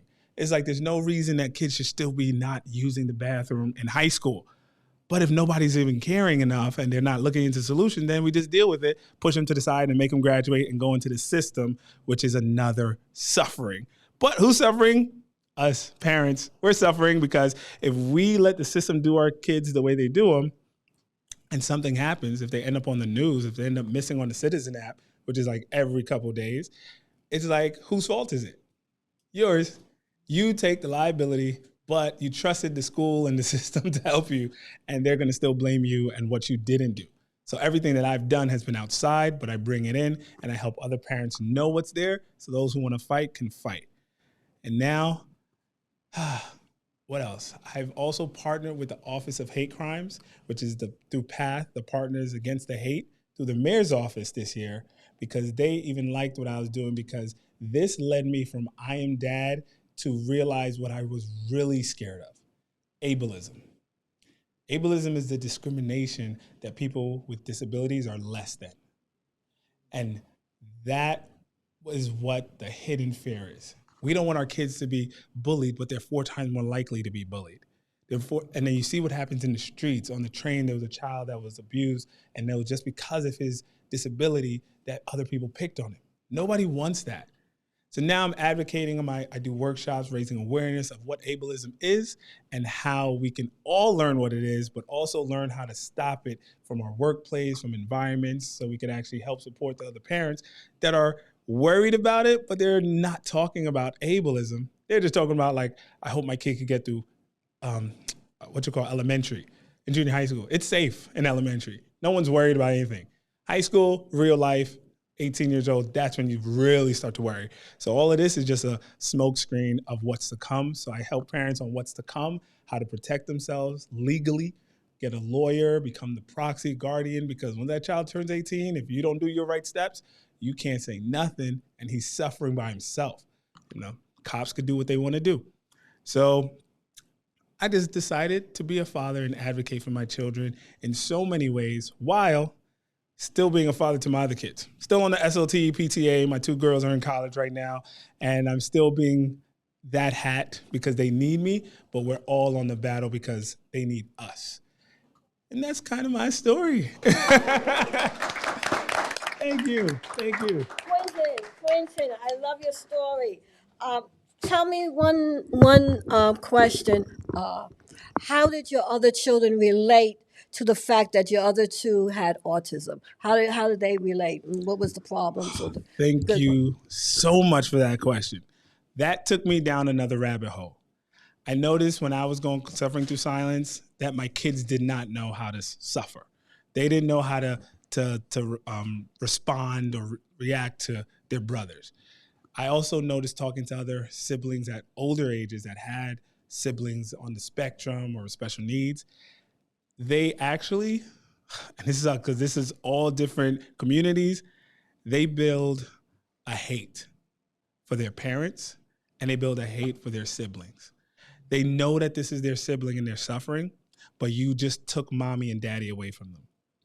If I'm going to therapy a few times more a week because of their younger brothers, and now their tantrums, and now we can't go certain places, and now I'm giving them so much more attention, I'm taking it away from the children that I already have. And if I don't pay attention to that over the years, because my last two kids, they take more. If I don't pay attention and address it, I'm just gonna be building my kids to hate me, mommy, and their siblings because we just stopped life and it's not their fault. So I had to learn that from other adults who were telling me how they hated their parents and how they, as soon as they became adults, they just ran away, wanted to go to school in another state, wanted to do this. And I'm like, whoa, parents are doing all they can and you still can't do everything. It's like there's still something that you have to do. So knowing that is like what I do with I'm Dad. I try to prepare people. We look at the weather app. If we know if it's gonna rain, we kind of dress accordingly. If we know there's traffic, we kind of leave early. If we know that something might happen, we're gonna prevent it by doing something in advance. So now that I knew that that was a possibility and I could start seeing it come up, oh my gosh, Dad, he ripped my homework, he colored on my book, and I'm like, damn. And I'm like, I see it building. I need to address it sooner. So now I restructured my home, having more boundaries. My son who likes to draw, I had to give him his opportunities to draw more and let him know, I know when you know what's good and bad, what's autism, what's bad behavior, don't you draw your sister's things. And we had to address that. I had to address things with them and always listen to them. Because at first it was just like, you're just crying. You know your brother's, you know he's going through something. But it became, no. How do you feel? What do you want to do? I connect with them on their own levels. Like, what do you want to do? I make them go out with their friends more. I do things with them separately. When the kids are in school, I'm like, hey, we'll cut school and we'll go to see a movie, an anime movie. We'll do things where you still have your father fully, and you'll understand because I have conversation with them. We see what your brother is going through. Them getting better helps all of us. However, I'm not going to deny you of the father that you had, because that's not your fault. I was taking you to Sesame Place. I was doing all those things, and we still go. I just kind of have a little handcuff on my hand with the other kid, and I don't get in the pool as much. But at least like we're growing towards the things and tools we need. But it was something that had to be addressed because too many people don't address it because they just feel like the kids are just going to deal with it. Just do your homework, do your schooling, do your stuff, and they're just accepting it, but they're suffering. And they don't know how to express it. So I had to express it and learn it from other people and express it for them. So now I can kind of be that father and leader to kind of keep our family together and not make everybody hate each other. Okay. Okay. So first of all, compelling story. You are a champion in so many different spaces, in so many different ways. I want to ask about the suffering in silence and how you're defeating autism daily. What does that look like? And are you still suffering in silence? 2 questions. So how are you defeating? So defeating autism daily is I put my finish line to different ages of what I want my children to accomplish. And I'm always trying to exceed those expectations. However, by changing my expectations, I kind of took away a lot of anxiety and depression. Because now I don't need you to do this by 8. I need you to do this by 10. But if you do it by 9, that'd be great. And I think we're working on you doing it by 8, doing your 8 year, but I'm okay till 10. And if it doesn't happen, then I'm going to evaluate what I could have done differently. So I take responsibility on changing the expectations that are just set from the world. Like I used to feel suffering when I took my kids to the park and I'm looking at other young kids. So like a 3-year-old will have a full conversation with their parent about what they want to eat and stuff. And I'm looking at my children that were mute at that age. And I'm like, wow, that would be great. That would feel so amazing. And now I feel so bad because I'm just like, I can't even experience what people are experiencing. And I'm just like, but I would just have to smile it. And I look at my kid and the other kids would try to talk to my kids at those ages. And my kids would just be like, what you talking about? like ignoring, like, yeah, okay, whatever. And then they just want to be kids. So I realized that, sometimes what it looked like was me not going places, going to the barber super late and stuff. And then I met other parents who did the same thing, that it was just like you prevent being around other people because you understand that not everybody understands and you don't want to explain.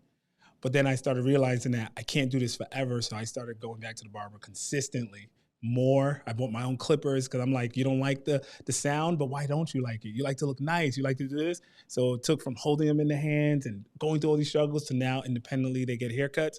But it was just like daily, it's just finding out all these levels of independence and consistently doing it. And in some aspects, do it more. And I just do that with them, and I force their independence from cleaning up, from vacuuming, from doing things around the house, showing that, hey, I contributed to painting. I was painting and picked up the stuff, made a mess, but it was cool because he contributes. And I feel like by me always keeping them around other people, seeing what's possible, it's helping them see that they can do more. And now I believe in them more. I see the good things more than the bad things. And I feel like that's what helps me defeat it daily. But I'm also listening to the therapist, listening to the neurologist, doing the strategies. I work on their gut health.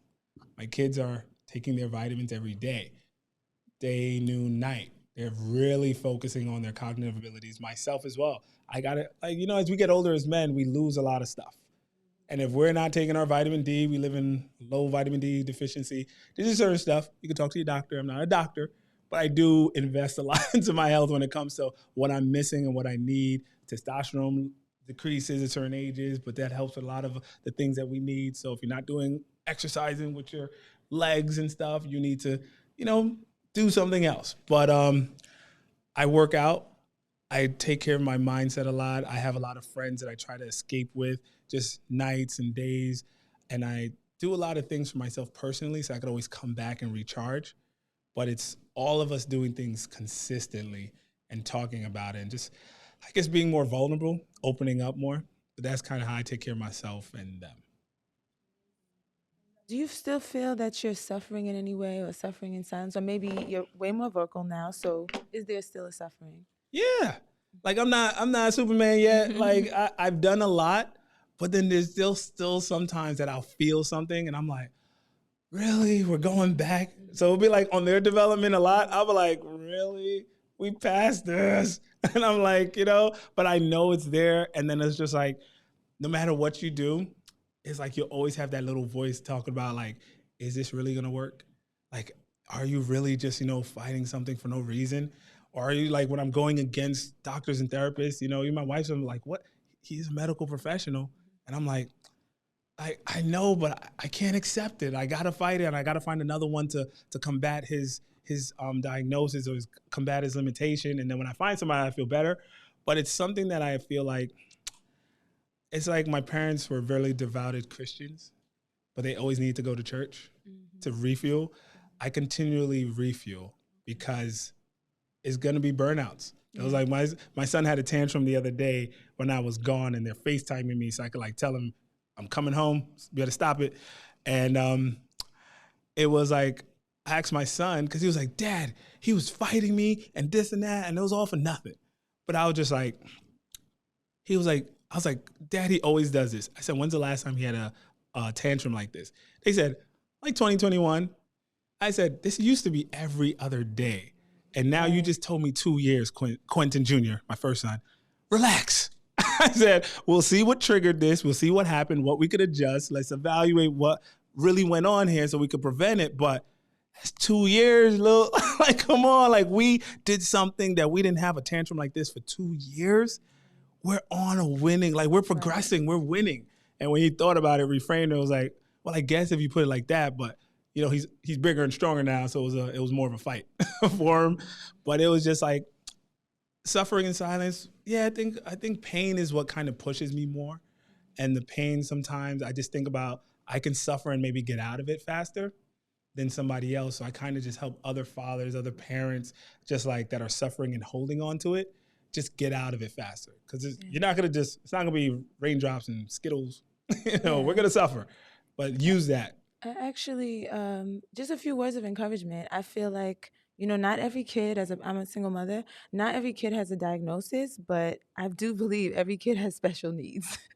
Uh, there, there Facts. are so many different stages, and I mean, like every year, I'm like, I mastered this, I got them the double digit age, and then they turn to teenager, and you're like, okay, here we go again. So it really is just an ongoing, you know, growth process, and you know, just keep, you know, being a champion because I do think that you're making a huge impact on the lives of other families. And even me knowing now, hearing what you're saying, I realize now that I have some autistic students, and you gave me some amazing resources, and now I have a few different avenues that I can go to really help them. Thank you. Paul, did you have something? Yes, thank you so much for sharing your story. If there wasn't so many people here, I would be crying right now. Thank you for being, I don't even want to say a black father, a father in general. Thank you, because you're going through a lot. And that prompted me to ask, I got two questions, a two-part question for you. The first one is, I believe you said it was ableism. Yes. Okay, have you made an attempt to try to get that into the American Disabilities Act? I believe in some ways it already is. It's just it's not promoted as much. So when I became part of the PATH organizations through the mayor's office, it was something that was still like, when I brought it up, they were like, wait, what is that? And some people had to Google it. It was like, oh snap, it's there. It's like, it's there, it's there, it's everywhere. It's just not presented, and it's sometimes confusing, and people kind of like just don't even know. So they just think discrimination against disabled people, and they're like, oh, that's just discrimination against disabled people. But ableism shows up in so many other ways. It shows up in when the curriculum is set, how it's ignoring a whole community, how like laws are made in different organizations and bylaws and things, and it's so easy to ignore that there are people that are looked at as less than in work environments and all these things, and that's ableism. But some of the brightest and smartest people do it just accidentally because they're never told that, oh snap, I'm doing this. So it's there, and it's people like fighting for it, but they're not getting heard. So I feel like more of us need to just become aware of it and speaking up about it, because it's something that it's an ism. But you know, when people hear racism, they hear classism, they go run with those, like, hey, you know, let's fight this fight. And you see what's going on in other parts of the world and terrorism and all that stuff. So those other isms kind of just get a lot of more light. But no matter where you go in any country, and the most thing that I see in the D75, 811Q schools is just that I went to a father's breakfast last week, and it's just like ableism, autism, special needs, that has no color. I've come together with Asian, with Indian, with white, and we're talking the same conversation because we're all on the same boat. Our kids are doing the same thing, and it actually, in a weird way, brings us together, where we're not looking at political beliefs, religious beliefs. I don't care what you eat, where you live. It's just like, how can we get our kids to become independent? And I've built so many relationships with people of so many different backgrounds that we would have never met, because I would not be in that type of place. And my life doesn't go there. But now, because of this, we are able to connect and see past the stigmas that the world has always created us to see. And I feel like ableism is there, and I try to make people aware of it, but it's there. It's on the act, and it's everywhere. It's just not addressed. And maybe we could do things more to address it more. Got it. Understood. And hopefully, you know, this panel, because we do, you know, regular podcasts, we can also do some research and bring it up to present it to the community as well. My second part of the question is, I heard you mention therapy, but it was more for the children or, you know, your two sons. How is therapy, or are you in therapy yourself or your wife? Well, I be trying to fight my wife to go to therapy. She's like, I don't need no therapy. She's still on that. She's like, I ain't crazy. I'm like, it's not for being crazy. It's to help you get past things. Like, so she kind of steals from me what I bring home. Okay. And she's just like, oh, that's a good tool. I'll do this. I'm like, you can't keep doing that. You need to do your own. So I've been to certain workshops, and I've had therapists myself throughout the years. And it's always hard to find a therapist that can understand me fully. So I kind of just give them, and they just do what they can. And I went to this one therapeutic experiential workshop called Momentum Education. So they took you through a lot of aspects of seeing yourself. And the first workshop I went to with them was like, it brought me awareness. And I started to see myself and my relationship with my parents and how it reflected on me. And it held me so much more accountable for myself and how I was showing up. So my expectations changed from everybody else, and it set more expectations on myself, and realized I had the power to change my reality based on how I became more aware. Then it took me into facing my fears. Through another experiential workshops, we have our counselors. So it's very therapeutic, but it's not therapy, but it was something that I used to kind of help me advance and excel, but also it made me so much more vulnerable. It made me see vulnerability as a superpower. So my suffering in silence when my children were autistic, going through autism, the worst, my best friends didn't know. Everybody just thought I was too busy because I didn't come anywhere and I didn't go places. No one knew that I was suffering because if I could get them to smile in one picture after 100 pictures, that's the picture we post online. Everybody's like, what a beautiful family. Y'all are great. I'm just like, you didn't know the stress that we went through. It took us 2 hours to get that one picture. But it was like, that's what we did. And we were living that life, doing that, hoping that we could just snap out of it and stuff like that. But then when I realized I was doing myself a disservice and I was doing other people, I posted my son graduating from kindergarten and I told his story in a post. And that post started getting shared and people started hitting me up like, oh my gosh, my child is going through this. My son is, I need to hear that. That's so inspiring. And that's when I realized like I was hiding from everybody thinking I needed to and I wasn't gonna be accepted. But when I opened up, it became, that's been my journey. So I used to be like, God, why me? What did we do wrong? Blah, blah, blah. Because I had the church mindset. And then it was just like, why not me? Like you had to choose me. I needed to be the one to stand up. I know you said black father, and you was like more fathers. So I stand up for fathers, but black fathers needed me to stand up because I did not see enough in my community. I didn't see enough of me to relate to. So instead of me looking what I couldn't find, I just became that. So I had to become the person that had to lead the way to awaken other people to see that we are more powerful. We have more access to tools. We can do more. Our kids don't have to suffer. We don't have to suffer. And I needed to be a black father to do that in my community. So more of us don't just, the ones that do find tools don't have to always leave and go support every other community to get the resources. We could do it in our own. But thank you. I appreciate it for you stepping up like that. Yeah, Quentin, it's really powerful. I'm just gonna give you the last question. I know we've got to wrap up and keep going. What would you recommend to especially a Black or brown family when they suspect something's wrong? Where do you think that they should go to seek out more resources around autism? Okay, well, I would definitely say go to my website. Good. www.imdads.com. What I share with people is a test that my neurologist created, which is a parent's test that they can take. And you're just answering 30, 50 question questionnaire, but it'll give you some help with just understanding where, based off of you as a parent, where your child is falling on the spectrum. Like, severe, moderate, high functioning. But when you take that test, you can print it out, you can get PDF. It helps you now advocate when you go to the doctor. So I don't care what the doctor tells you, who's going to see your kid for 30 minutes, an hour, and you're going to go back and live with your child for the next 6 months. You get to say, listen, I hear you, but this is where I'm at. So if you don't see, this is what I see on a daily basis. This is what I'm going through. They can understand better because now you have some documentation helping you. And then I kind of just point out the directions and tools where, you got to get evidence for your own opinion. Tell my kids that you can have an opinion about anything, but you try to get 3 things to back up your opinion because it will support you no matter what you believe. So I kind of help parents just do that because the one thing that we all deal with, we don't know if we're right or wrong. Like, maybe we kind of like, maybe he is just acting up. Some people go to abuse, unfortunately, because they're like, I could just beat it out of a kid. And it's just like, that's not cool. But if you knew that there could have been something else, I say start with that test. Start with that test, get a confirmation with yourself that, hey, based on what I'm saying on this questionnaire, it's coming up that this could be a possibility. So now maybe I need to change the way I'm looking at it and look at it differently, and then now take those steps from there. I would say that would be the first thing I share with anybody.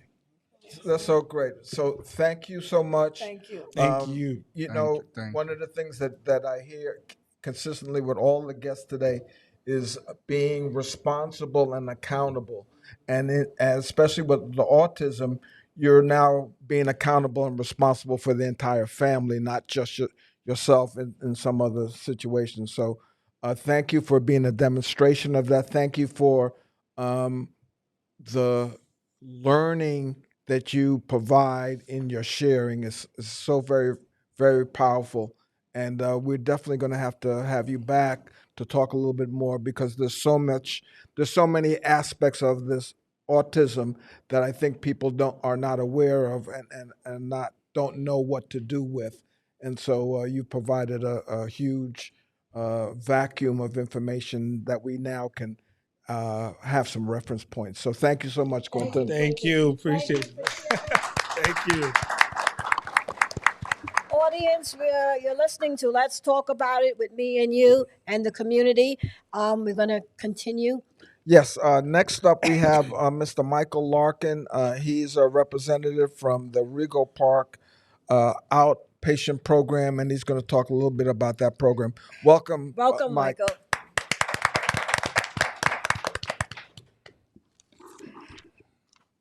Good afternoon. First, I would like to thank Lady Pauline and the panel for inviting me. And Quentin and Jamil, very powerful stories and information. Again, my name is Mike. I want to start by saying I no longer look like it, I no longer act like it, and I no longer think like it. I'm a transplant from Boston, Massachusetts. Came to New York many years ago and really got caught up, let's just say. I want to say this. I hear you guys, and I both of your stories kind of resonate with me because I do have some military issue things, and I do have some, I don't know what to call it, but issues with being kind of disciplined. I'm just going to say disciplined. So yes, I come from a military family from Boston, Massachusetts. All through school and my life, it was strictly discipline within my household. My dad was in the Army, I grew up very strict, very disciplined household, and I also grew up in an area where there weren't my people there as well. Not a lot of my people there. So, again, part of you guys' story, right? But at an early age, I realized that, well, not an early age, so probably when I was in middle school, I guess, I realized that I needed to get away from this disciplined lifestyle I was living. I have 2 brothers and 2 sisters.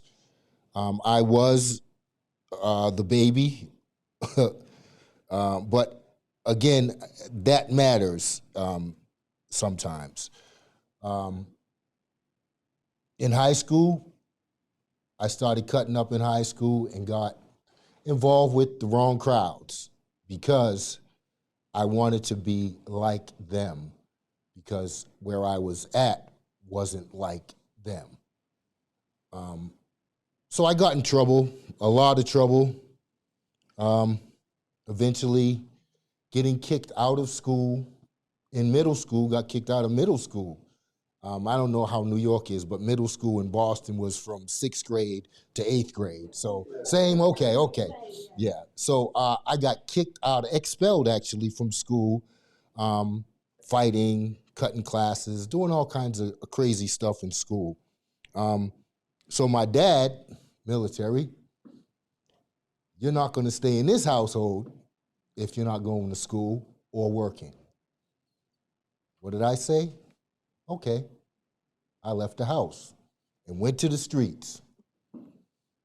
At the age of 17, I'm in the streets. A friend of mine, a good friend of mine, had an older brother. We started drinking beer, smoking marijuana. Early on, I really wasn't into weapons, guns, and all that stuff, but this friend of mine had an older brother.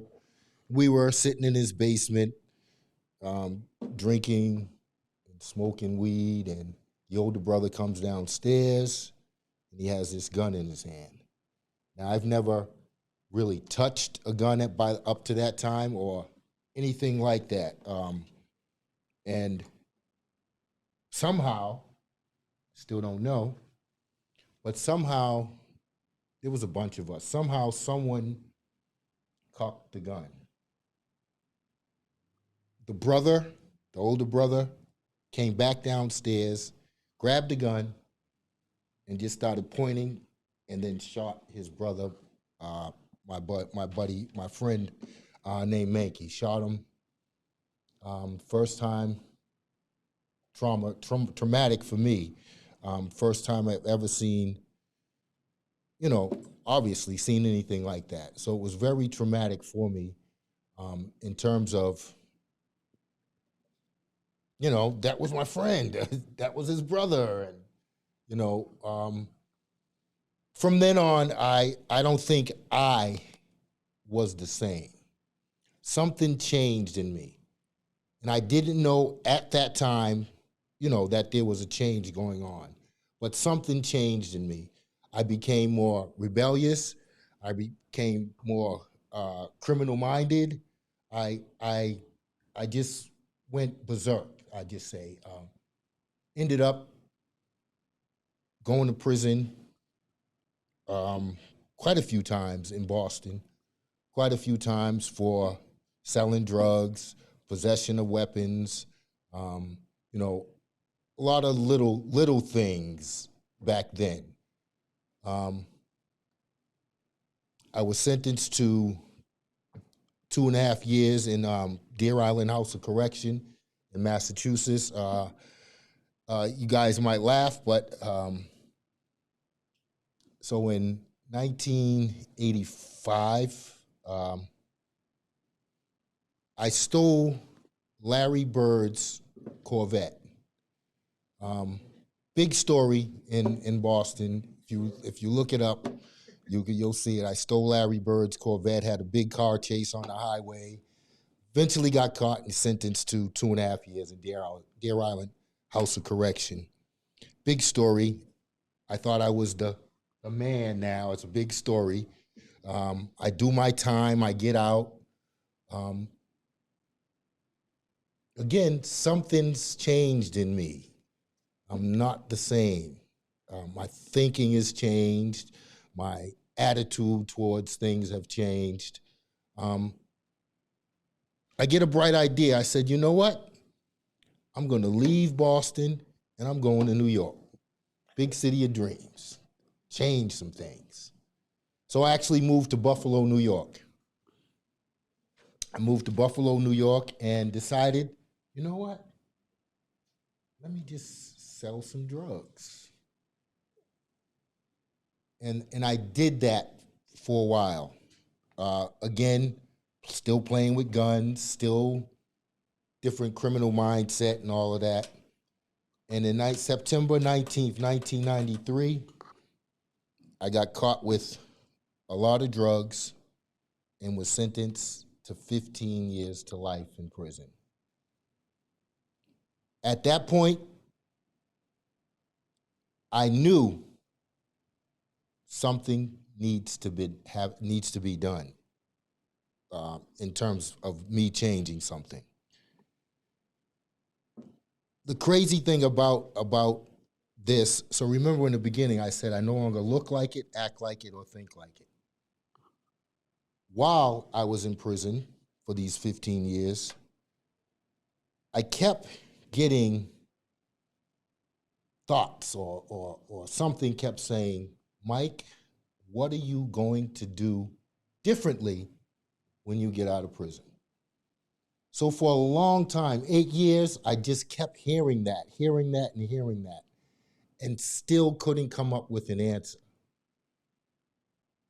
While in prison, I got involved in all the prison stuff, gambling, wine making, drug selling, still hearing, what are you going to do when you get out of prison? Still didn't come up with an answer. I ended up getting into a serious altercation in prison. Obviously, I hurt someone, and I was put in a box in Southport Correctional Facility for 18 months. That's 24-hour lockdown.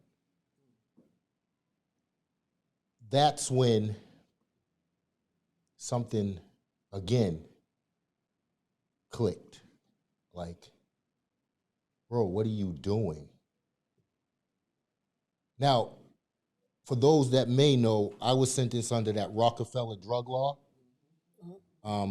So life on the back doesn't mean you're in jail for the rest of your life. It's just part of what the law read. The minimum is something, the maximum is life. But I hurt someone in prison, so that kind of gave that life piece a little more power. And that, again, began to set in my mind like, bro, you might not ever get out of jail again, man. You might not ever get out. But I had some people, after doing the 18 months, while I'm in there, obviously, I was hearing this, you need to do something differently. You have to change some of your thinking. You have to basically get out of this mindset you're in, this criminal, crazy mindset you're in. Eventually, I was released out of the box, and I was sent to a prison where I met this gentleman. I'm never going to forget him. His name is Tubar. He had been in prison already 38 years. And he used to watch me. And I was like, one day, he said to me, Mike, when are you going to do your time and stop letting the time do you? Like, I'm doing my time, Tubar. What are you talking about? Because again, after doing that 18 months in the box, I got right back into the prison politics stuff, the drug selling, the gambling, all of that stuff. And he kind of, said, Mike, when are you going to start doing your time and stop letting the time do you? I couldn't figure it out. I kept telling him, I'm doing my time. I have no choice. I'm doing my time. He said, no, you're not. You're letting the time do you. He's like, you got a chance to go home. I don't have a chance. That's what he told me. So eventually, it set in. What does doing my time mean? I'm doing my time. And I kind of sat in myself for many a nights and many a days and pondered, what does doing my time really mean? It means thinking, actually, I wrote it down. It really means, to me, it meant recognizing, realizing, and then redirecting. So I had to recognize what is going on with Mike that he continues to have these thoughts, these things going on in his mind. What is going on? I begin to realize that all of my issues I've never dealt with. I've never dealt with, up until then, trauma. I never dealt with abandonment. I never dealt with, feeling less than. I never dealt with any of that. I failed to mention that during these times outside of prison, I was addicted to crack cocaine. I came up in that crack cocaine era, so I was a part of that crack cocaine era. But the realizing piece that really stuck with me was realizing that if I continue to use these drugs and alcohol, that nothing is changing. So we hear all these, for those of us that are in the field, we hear all these cliches, if nothing changes, nothing changes. But that is such a profound, lasting, understanding quote there if you really process it. So I processed that. If nothing changes, nothing changes. In 2007, I was released from prison after doing 15 years and didn't know what I was going to do. But I knew that if nothing changes, nothing changes, right? So I decided that, you know what? Maybe I need treatment. Maybe I need some help. But I didn't know where to go for the help. Quick pieces, because I didn't know where to go for help, my help ended up being crack cocaine again. I got violated by parole. It was sent back to prison for 90 days. This 90 days killed me more than the 15 years did. And I say that because when I left, this is kind of funny. When I left prison, it was like, Mike, good luck, stay out of prison, whatever. When I came back, it was like, yo, OT, what you here for? OT? Oh no, I can't do this no more. Something has to change. So I get out and I ask my parole officer, send me to treatment somewhere. Send me to treatment. I need to work on some things. My parole officer sent me to Phoenix House. I stayed in Phoenix House for 3.5 years, unheard of. Why? Because I needed to get a lot of this stuff out and needed the help to be productive. While in Phoenix House, I began to study addiction. I began to understand part of why I did or was doing some of the things I was doing. I began to process a lot of stuff, right? I went to school, ended up getting a KSAT. I'm currently an advanced KSAT and an SAP.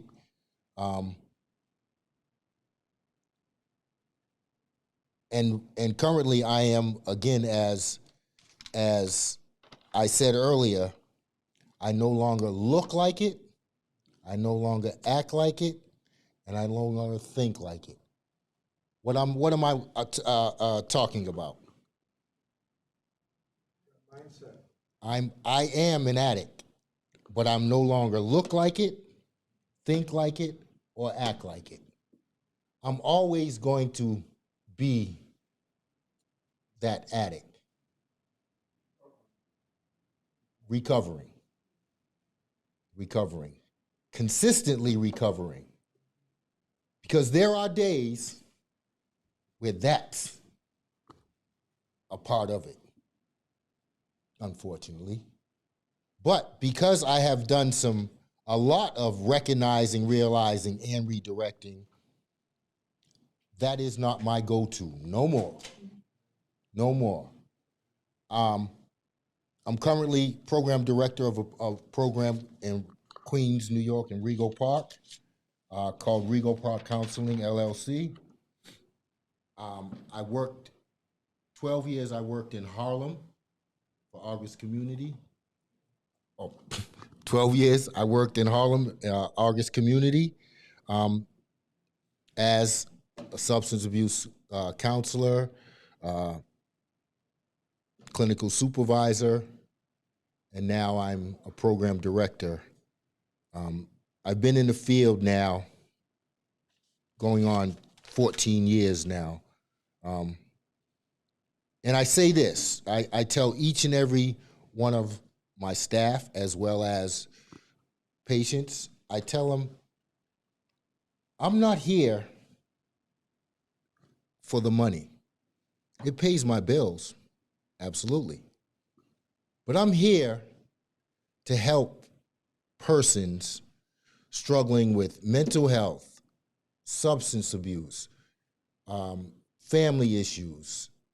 I'm here to help, guide, and support you through that, right?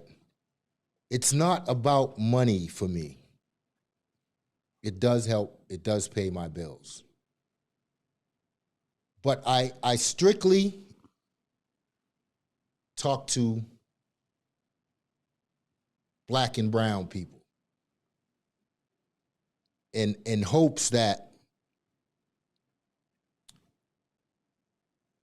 they don't have to do or go down the path that I have or many others have. I work off of a sense of community. And I really, really, really want to thank Paulina and the panel because community, for me, is important, very important. I like to, when it comes to community, right?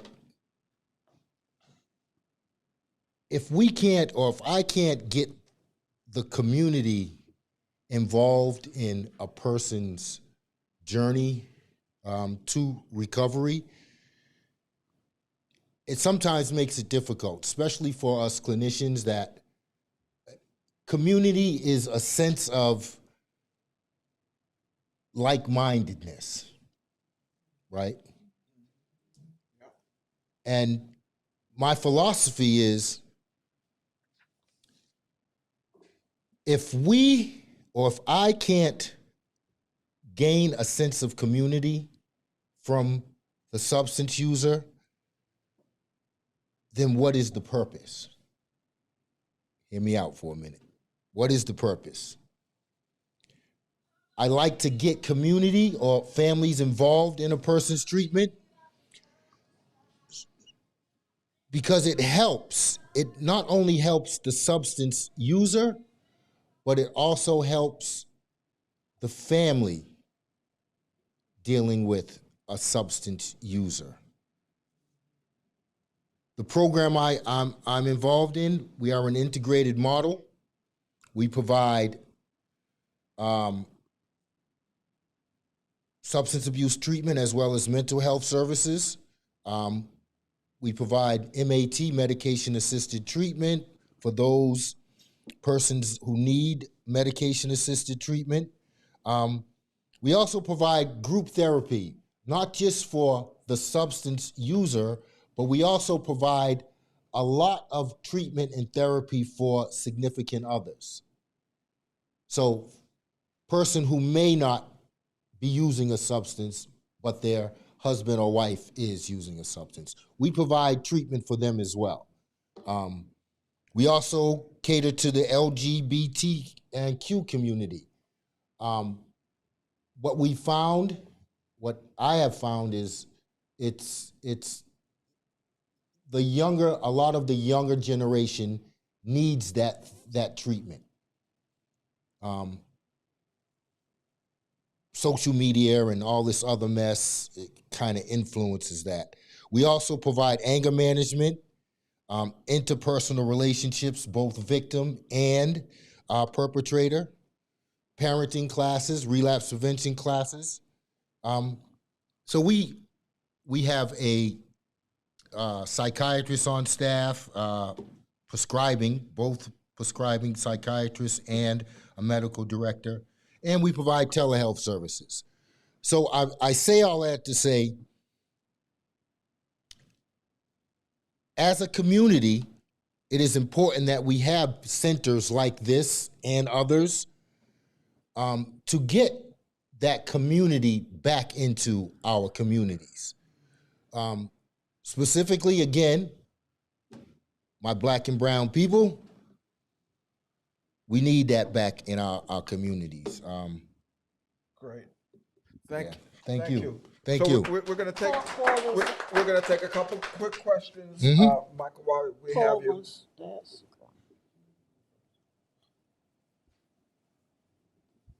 And Paul.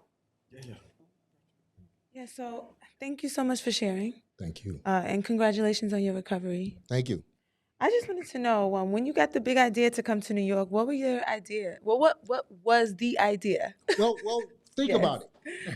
Big city of dreams. Okay, what was that dream? So the dream was to be this big time hustler, Oh. drug selling, Okay, money man.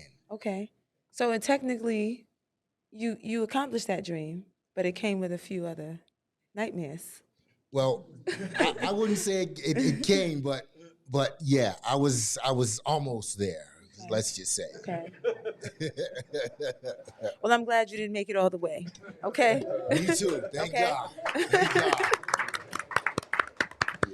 But congrats overall, and I'm really proud of where you are now. Thank you. Thank you so much. Oh, my turn? Yes. Okay. Well, like my host said, thank you so much for sharing your story. We truly appreciate you coming here today and giving us that insight because, like you, I am also a clinician, and there are many people who would benefit from hearing your story. You know, being able to share that and give that back, you know, I wish there were more younger people here today to hear that so that they can get a clear understanding that, you know, that lifestyle is only going to lead to two things. Yep. And fortunately enough for you, there was a third thing, Yes. which is for you to be here with us today to That's be right. able to share that. Amen. So yes.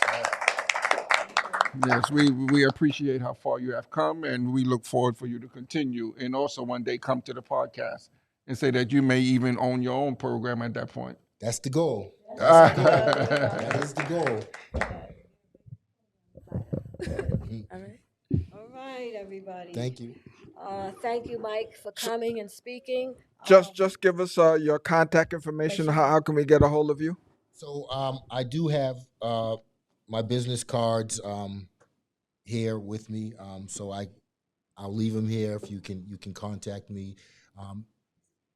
Especially if you have anybody who is struggling and is within the area, please utilize me. And For I the will make audience sure. members, yeah. Number, Okay. For the yes, audience. for So the audience. phone number is 718-459-2558, and that is my direct line. Michael Larkins. Yeah. Or my cell phone number, 917-420-7531. And Thank what you. is your name of your agency again? Name of the agency is called Regal Park Counseling, LLC. And where they're located exactly? 6336 99th Street in Regal Park. Okay. Thank you. Thank you. Thank you. Thank you. Thank you. Yes, audience, you've been listening to Let's Talk About It with me and you and the community. I'd like to thank the audience for being here. Give themselves a round of applause. I'd like to thank all the guest speakers for coming and sharing your stories. It's greatly appreciated. Mental health and substance abuse is my passion. I've been a social worker for over 30-something years, and I've worked in the field from a counselor to a director to a owner of a business. So it's my passion to be able to reach out to the community to give them the resources that is needed for them to get the assistance that they need. And it's lacking.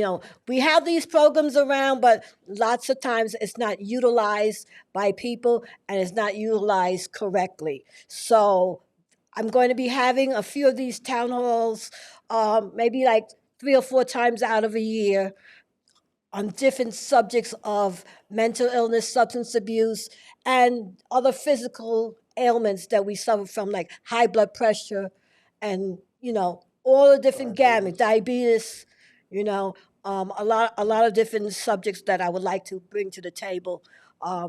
So please continue to listen to Let's Talk About It with me and you. Please don't forget to follow us on Instagram, Our World Media. Also follow us on WGJS Radio.